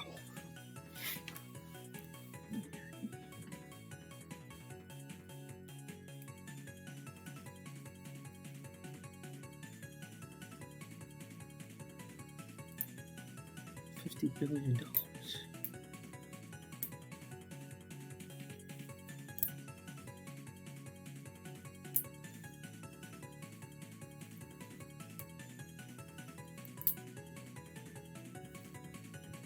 Air carriers account for only a small portion of total freight hauled.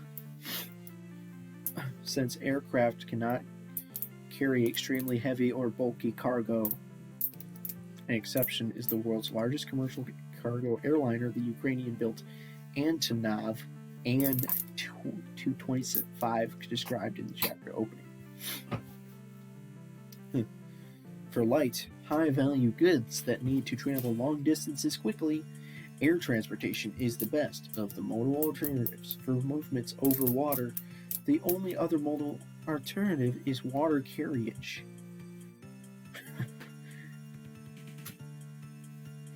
Where the transportation decision is based on timing, cost, and shipment weight.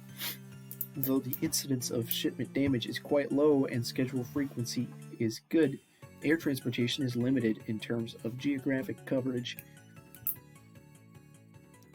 Most small cities in the United States, for example, do not have airports or regularly scheduled air service.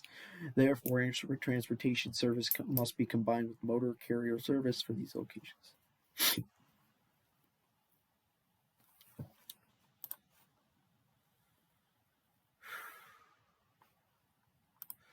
Thank you, YouTube. Algorithm, you finally picked up on that thing, which is going from 2 to 4. Good job.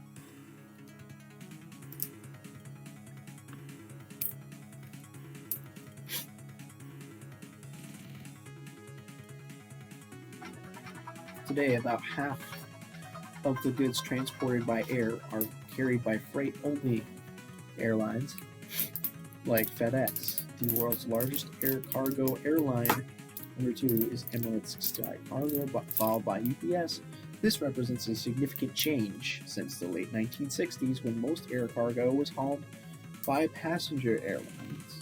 Today, most passenger air carriers are opting to use smaller, more fuel-efficient aircraft, which has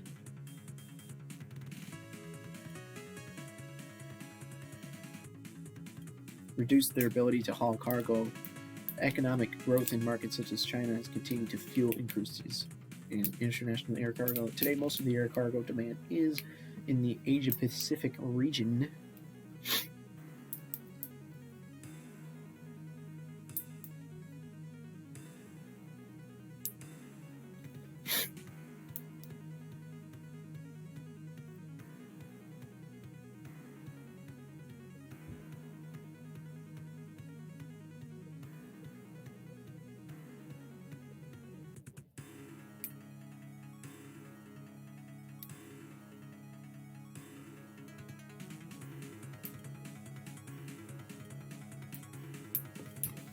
Water carriers. Shipping goods by water carrier is very inexpensive, but also very slow and inflexible. Nice. There are several types of water transportation: inland waterway, lake, coastal and intercoastal ocean, and global deep sea carriers.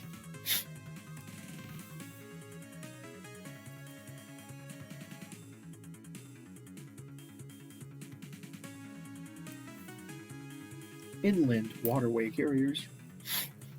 Barges. I saw those barges all the time when we were going boating on the Mississippi River. We used to do that a lot. We used to go swimming and skiing and tubing and stuff like that, but not much anymore. Well, at least not me. I think maybe my dad and sister do it a little bit, but not nearly as often as before, as when we were kids.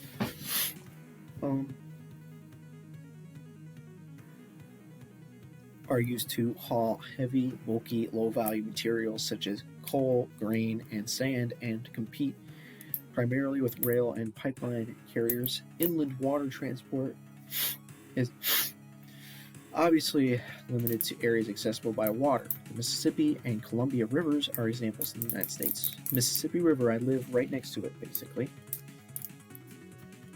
Kind of, pretty near to it. I live very close to the Mississippi River, not right on the river.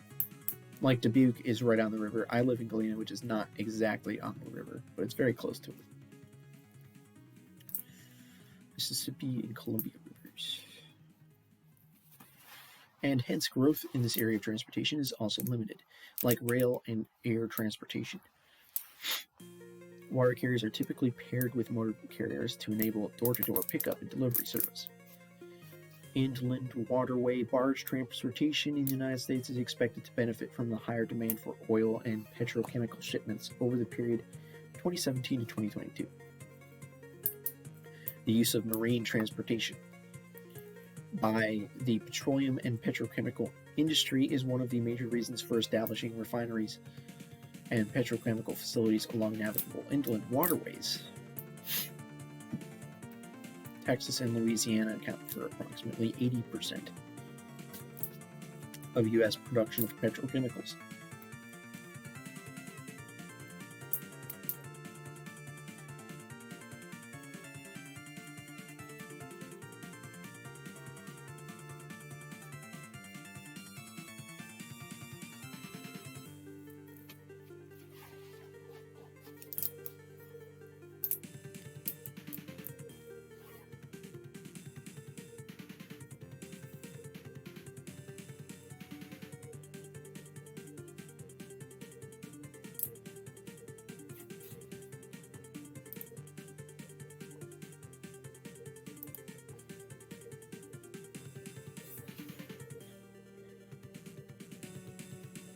To carry these shipments, new high-capacity tank barges are being built, and a number of new vendors have started to provide shipping services for transportation of liquid bulk cargo. There have also been developments in deep-sea transportation. that have made water transportation cheaper and more desirable even with the slow transportation times. I don't need to highlight that. I know what deep sea transportation is. It's pretty obvious. It's in the name.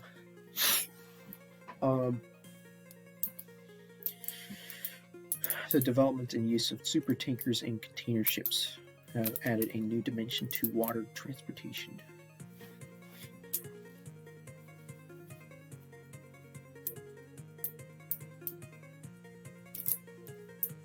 Many of today's oil super tankers are more than 1,200 feet long. That's 4 football fields. Wow, that's big. And carry over 2 million barrels of oil.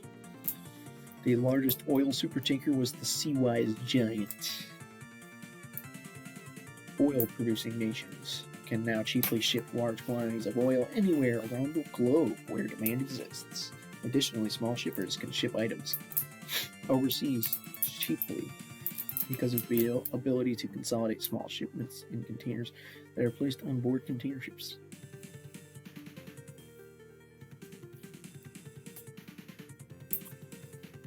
Shipping containers allow almost any packaged product to be shipped overseas.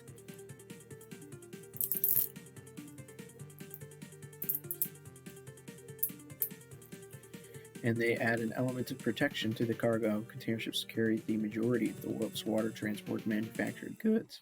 And they carry more than 10,000 standard 20-foot containers.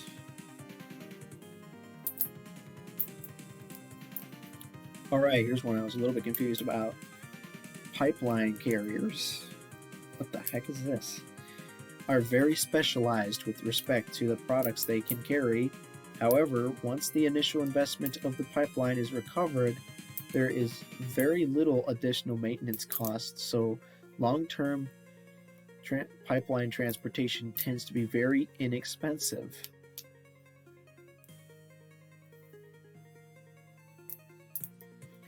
Pipelines can haul materials that are only in a liquid or gaseous state, and so the growth potential for pipelines is quite limited. One of the items pipelines haul is coal.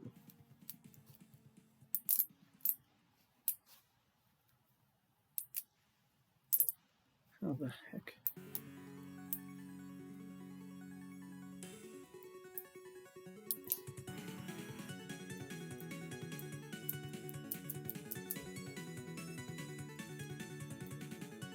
What?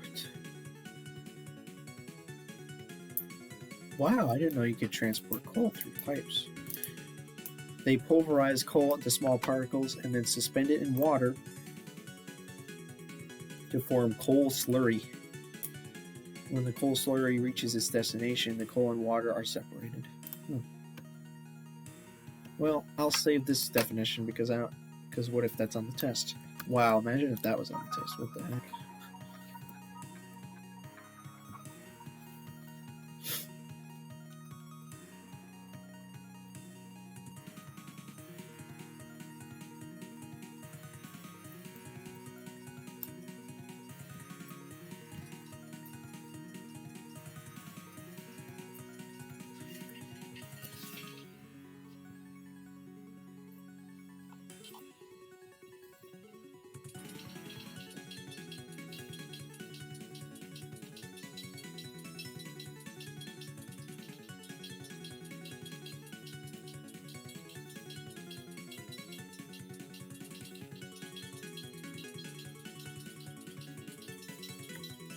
Other items transported include water, oil, gasoline, and natural gas.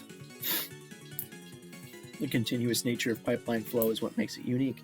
Once the product reaches its destination, it is continuously available. Pipelines are today being constructed to haul large quantities of natural gas and oil from desolate areas to existing processing facilities hundreds and even thousands of miles away. So long as the world remains dependent on energy products such as coal, oil, and natural gas, there will be a need for pipeline transportation. One of the more controversial pipelines is the proposed Keystone XL pipeline, which would transport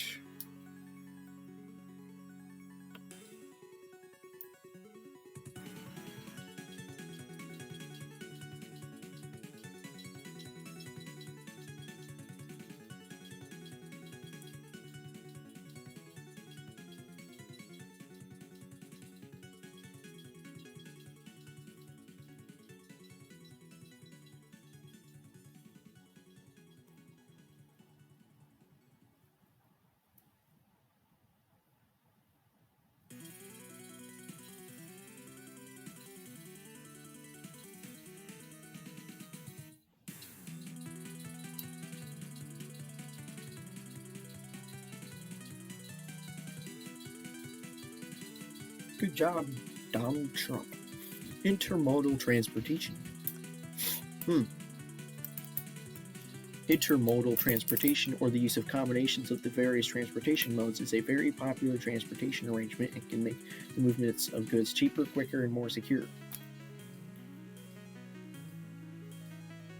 Let's copy that one.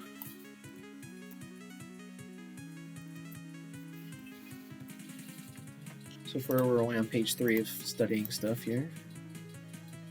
Actually, not just only. I've reduced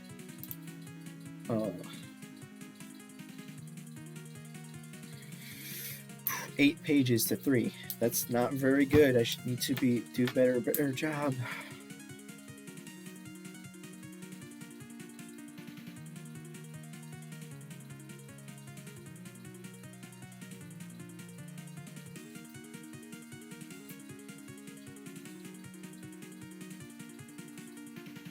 Intermodal transportation dates to at least to the early 1800s, when wooden containers were used.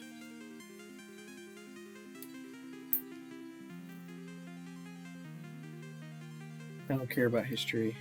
Oh, that's that sounds bad out of context.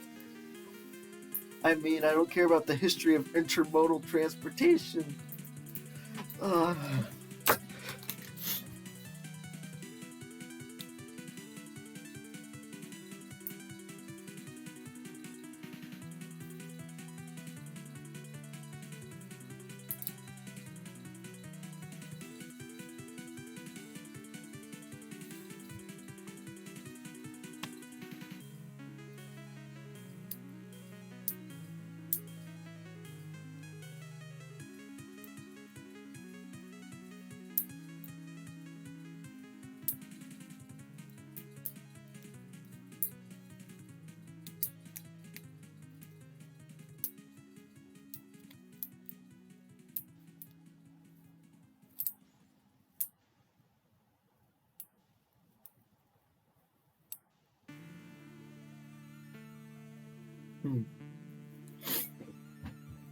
Here's a fictitious shipping example using a number of intermodal combinations. A manufacturing company packs a standard 8-foot container for shipment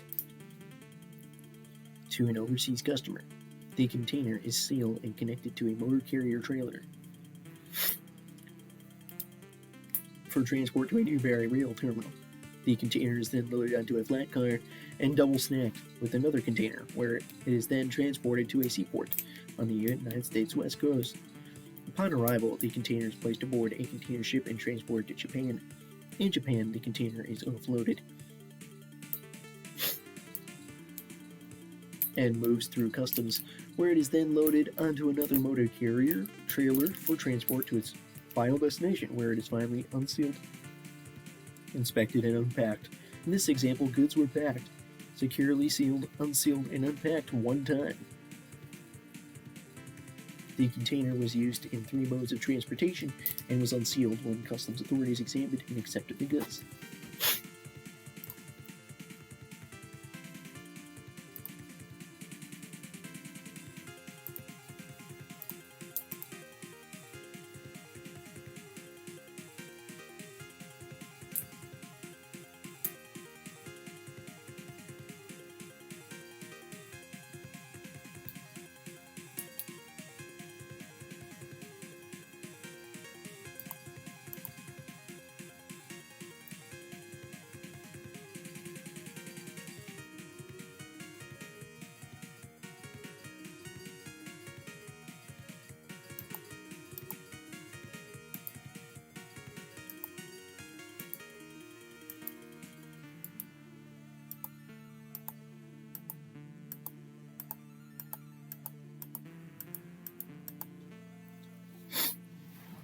Nine pages in. Okay.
Ro-Ros.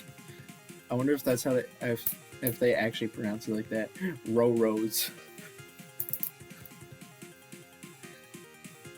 Or roll on, roll off vessels. What is that?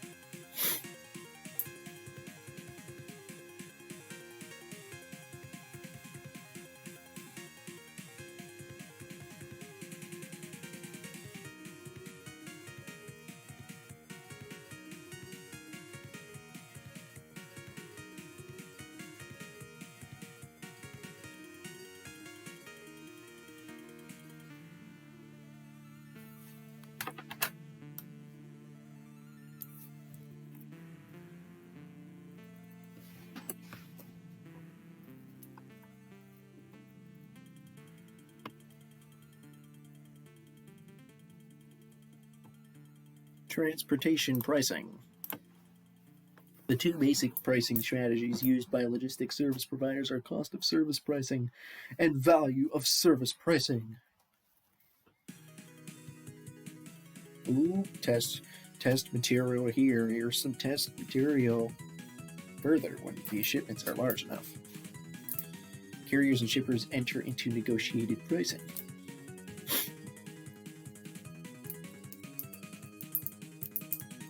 Alright, let's highlight this first couple of sentences.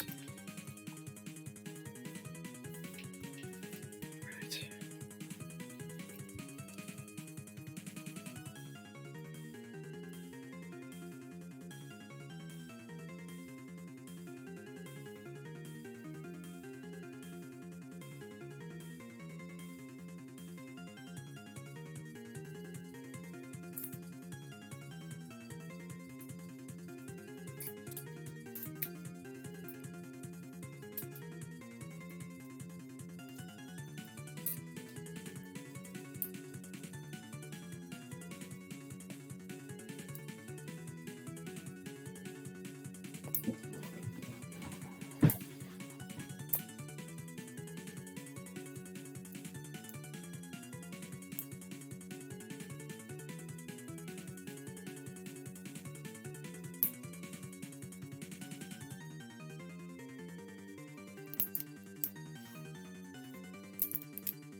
Why is it keep text only?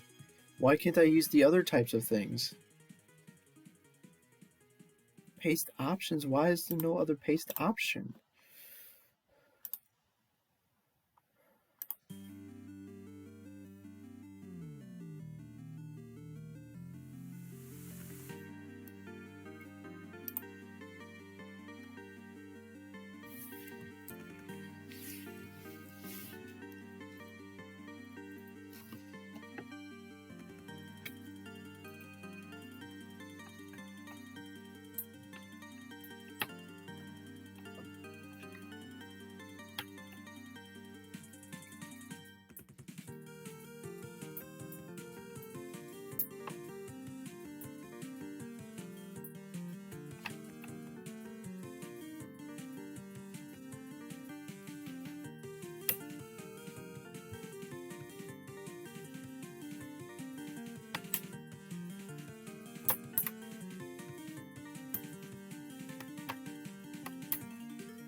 No way, dude.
Just because it's bold print, that's the only reason why I feel like it could possibly be used in the test.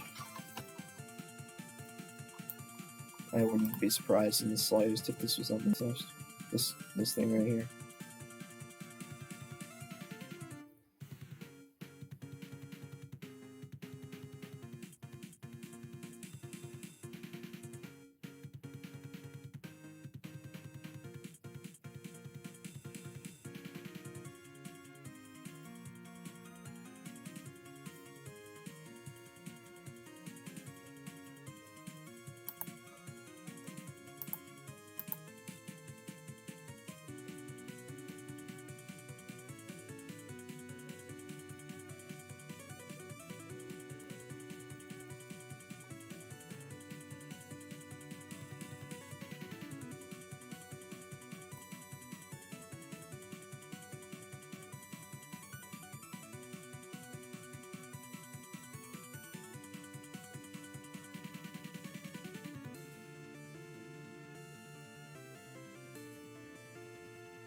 Transportation regulation and deregulation in the United States.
The study concluded that transportation deregulation has resulted in greater use of cost of service pricing, rising freight rates,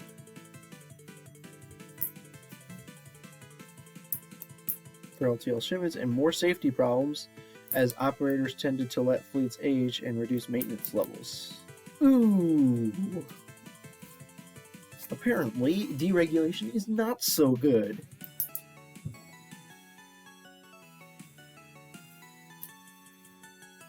It says today the U.S. transportation industry remains essentially deregulated. A number of regulations still exist, and continue to be revised.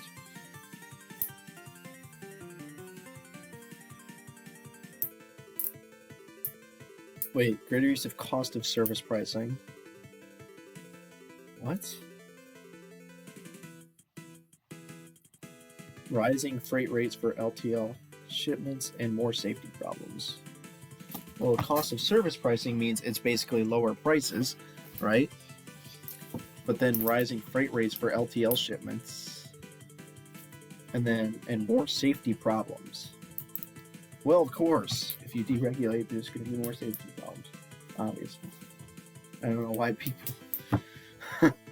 Well, I guess it all depends on the regulation, because that's a very broad thing.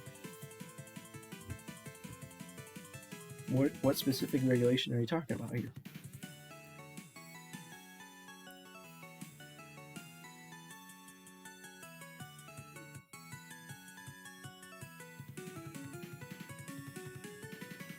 Wow, we're actually going to go... This whole entire section is about the regulations.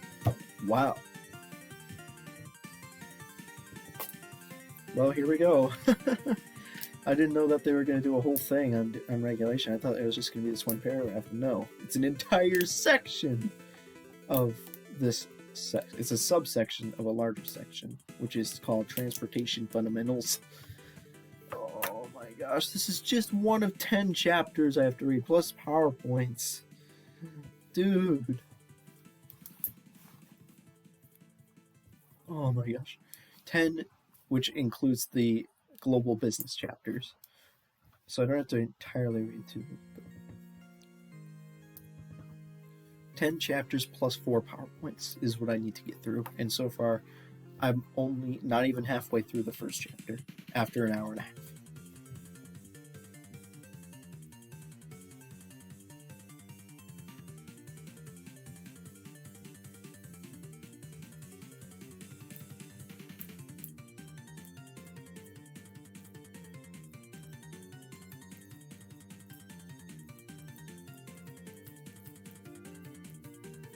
Thankfully, the transportation fundamentals section is by far the longest section of the chapter.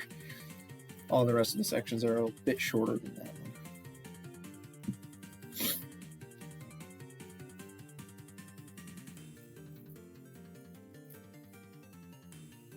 Do we need to memorize all the regulations? No.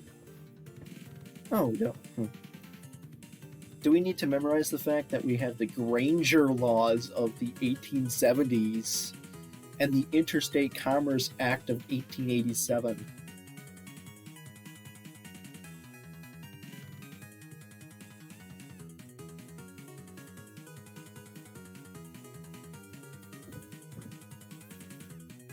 The Supreme Court struck down these laws.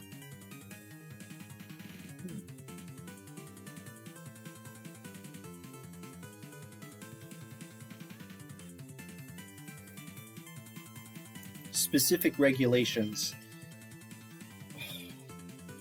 You know what I should do?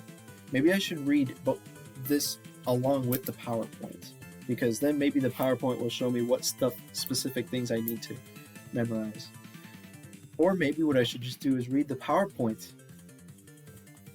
I don't know, because I feel like if I read the PowerPoint, I'm not going to get the information I need. Like, I'm not going to get enough information.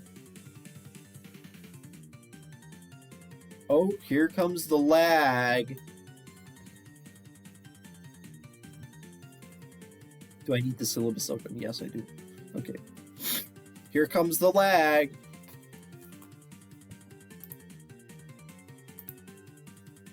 Here comes the lag. Here it comes.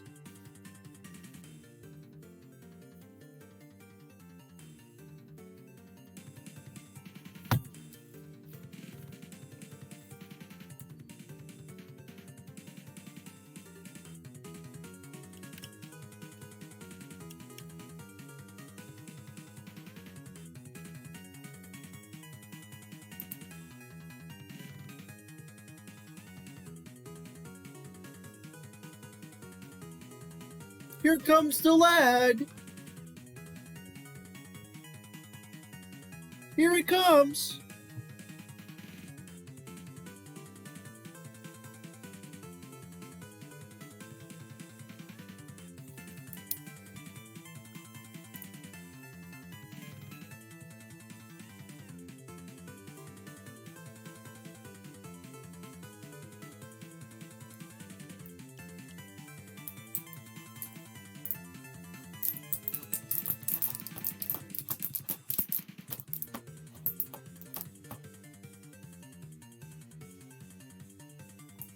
Should I just keep this open in another tab while I'm going through?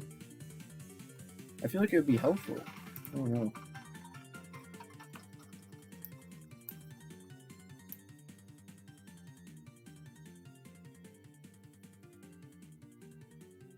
Here comes the lag. Here comes the lag.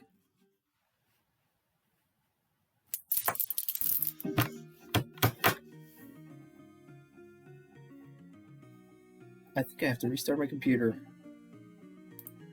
This calls for a restart of my computer, probably.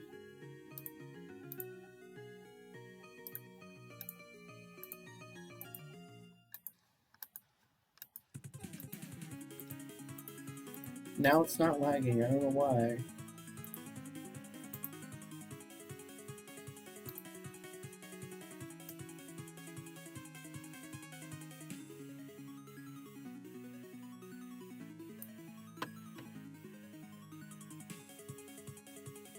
Here comes more lag.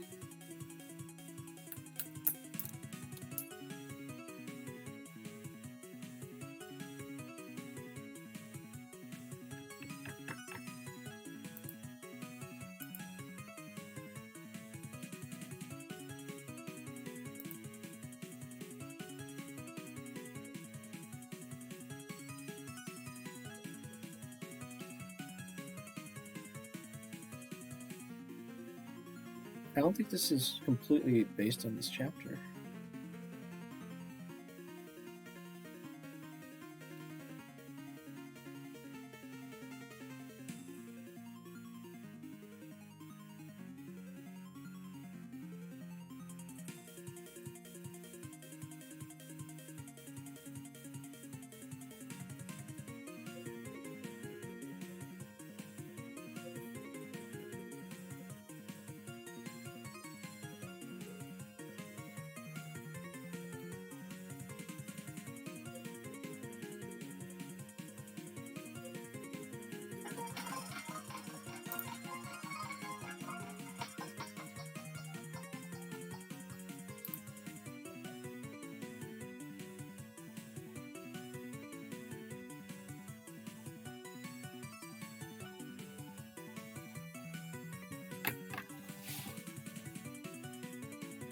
Well, this is in bold print, so apparently we need to memorize this.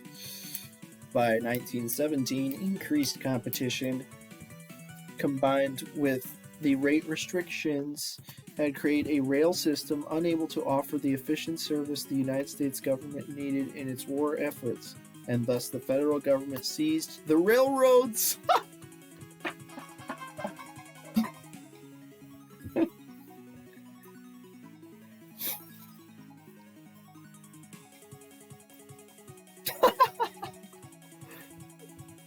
Railroad companies were guaranteed a profit, while the government poured large sums of money into upgrading the rail system. By the end of World War I,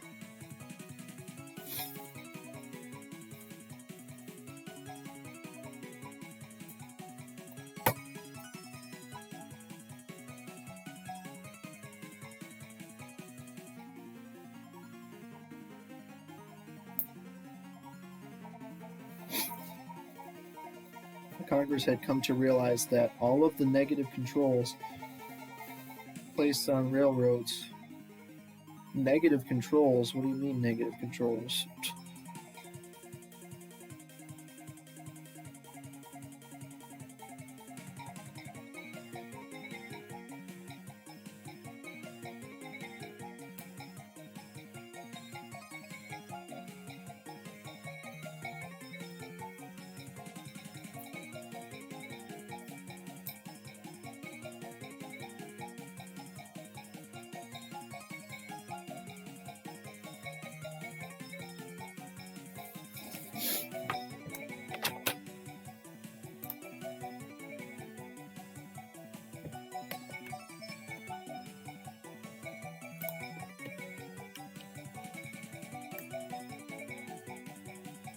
I think it's lagging.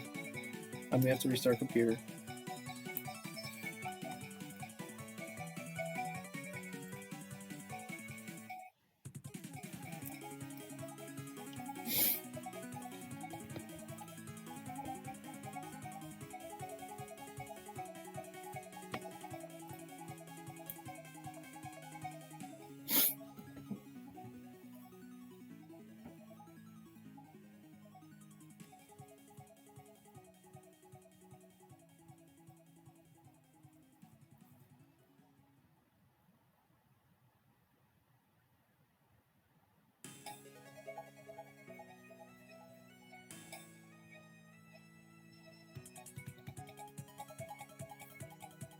No freaking way. The rail system thus became a regulated monopoly. That's weird. There was no market for railway companies.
Why?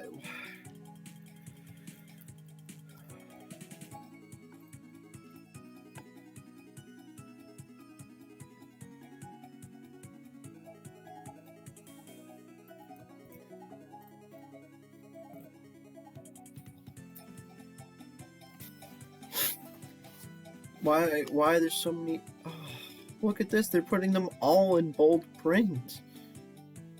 I don't know if I need all this stuff. You know what? I think we're done. We're done with trying to memorize all of these random regulations that were passed a million years ago. Like,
here we go. Here we go, folks. Okay, I thought it was gonna lag like a lot.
Today, there is enough monopoly power to charge for checked bags, charge up to $200 for a ticket change, eliminate food, reduce legroom, abandon routes to smaller cities, and of course raise airfares.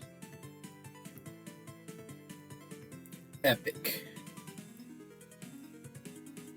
This textbook seems to, I don't know, seems like it was only negative consequences of the deregulation.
Thus, a number of changes in the United States transportation industry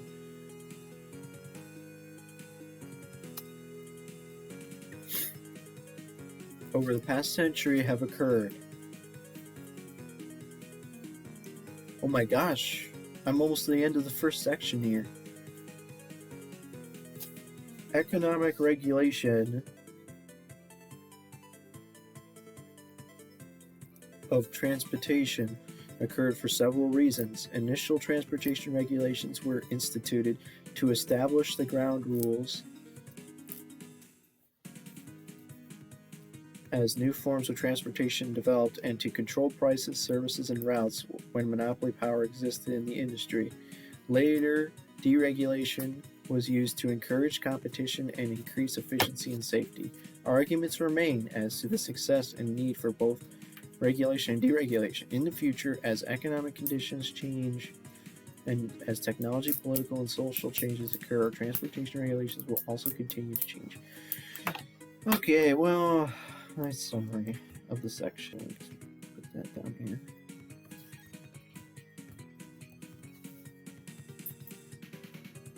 Time for the second section, warehousing and distribution, which this section is 7 pages long. 7 pages.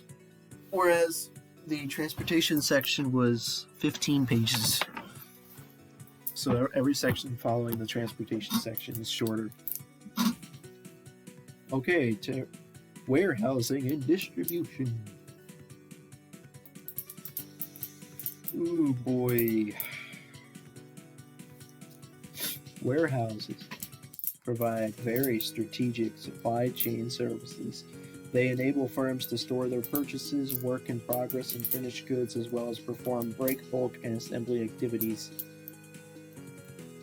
Further, warehouses allow faster and more frequent deliveries of finished products to customers, which in turn can result in better customer service. Today, companies view warehouses as a competitive resource.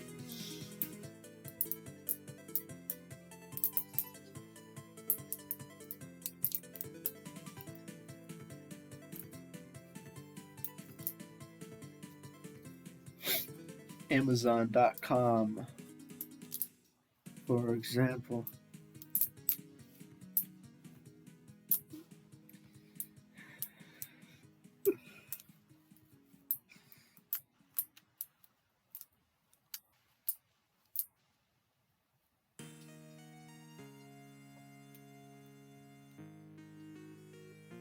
Has dramatically expanded its warehouse network over the years.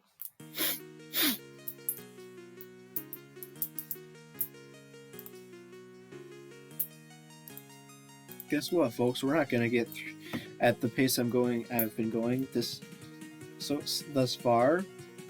It's been 2 hours and 41 minutes, and I haven't even gotten through the first chapter. I only literally just got through the first section of the first chapter.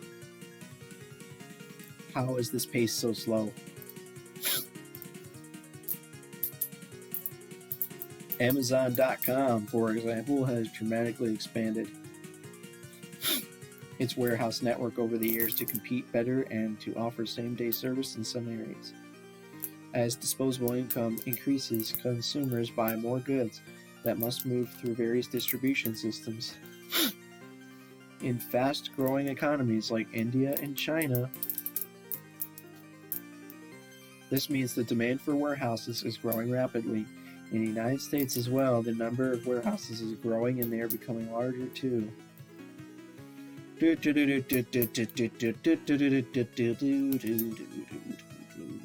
Bigger warehouses.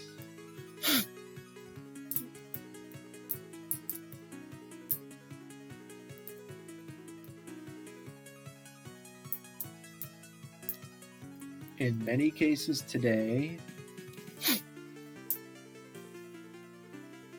warehouses are not used to store things, but rather to receive bulk shipments, break them down, repackage various items into outgoing orders, and then distribute these orders to a manufacturing location or retail center. These activities are collectively referred to as cross-docking. In this case, the warehouse is more accurately described as a distribution center. In other cases, firms are moving warehouses closer to suppliers.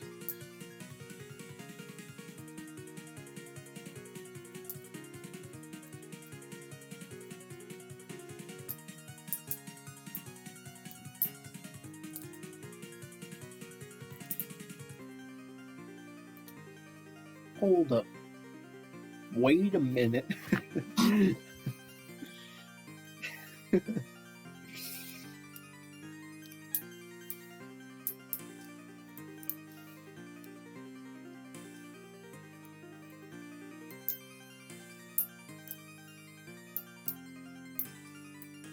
Let me read the rest of this paragraph and then I'm going to try to do something. I highly doubt this. Key terms. We'll see if they provide definitions at the end of the chapter or if it's just embedded within the chapter. They might have a glossary though, so maybe.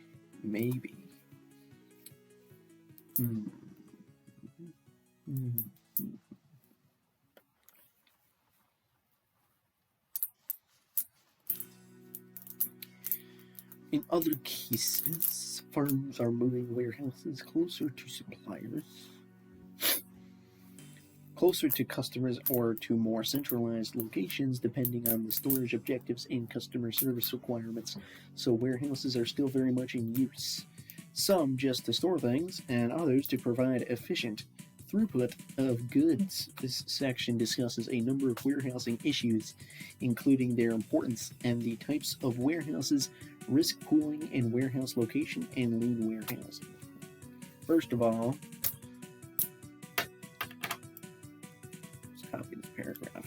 Get this in. Now, question. First of all, we're on page 350. Go back to that page when you leave.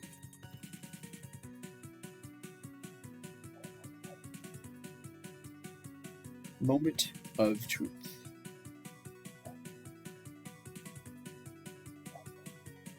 Hello. What's going on here? What's going on?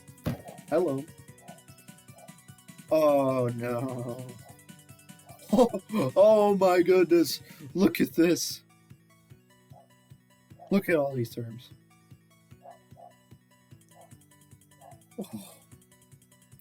Oh my gosh. Bad news. It doesn't include the definitions here. It only includes the page numbers. But maybe we can find the definitions of the terms in a glossary at the end of the textbook. Let's see. That could be very good. Let's check it out.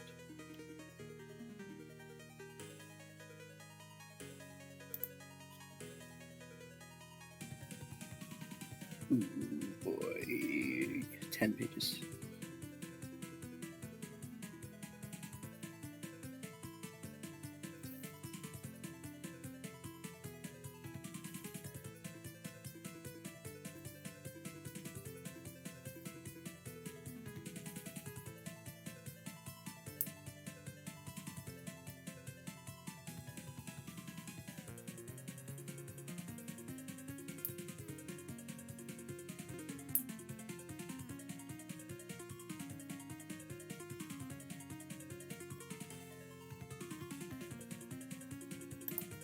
The Buy American Addict.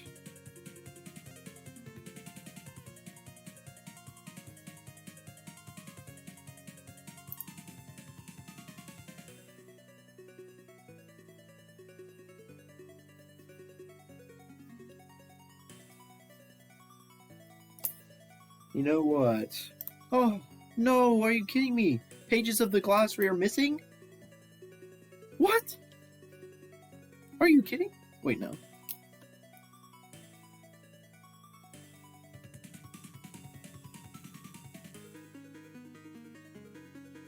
It's taking forever to load? Maybe that's... I might change up my strategy, though, because of the glossary. Instead of having to go back to read it within the context of the paragraphs themselves, I could just read it from the glossary itself. So, first of all, let's see if the reason why I can't see parts of the glossary is just because of lag. Like, I don't know why I couldn't see this introduction page. I don't know why.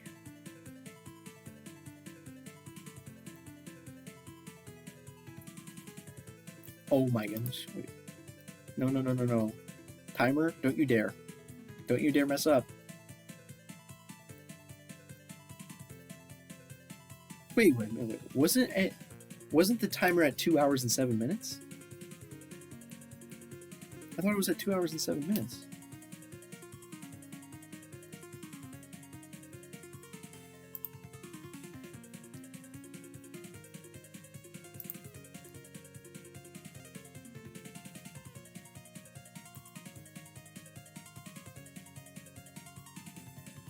No, it was actually at 2 hours. Okay.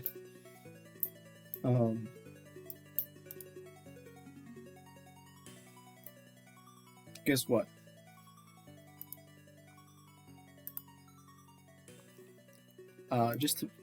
Because this is kind of important. If I can't see certain pages of this textbook, this is gonna suck. What we're gonna do is go to transportation fundamentals. Oh, I think it's just my internet or my computer being slow. I think that's the problem. Let's go to just a random YouTube thing. Is it my computer? Do I need to restart my computer? Or is it the internet? What's the problem? Ooh, this might be the internet because it's not loading YouTube right now. And this thing stopped. This YouTube video stopped. So I think it's my internet. That's the problem. That's the problem. This is not good. So, you know, I think this is a very good opportunity to restart computer and restart internet. So, dang it. Well, this is stupid. Why does this have to stinking happen? Okay, remember, we're at 110 for Toho 4. 205 on the timer. And we're on page 350, I think. I'll find the page. I'll be able to find it. It's fine. But I'm going to restart computer.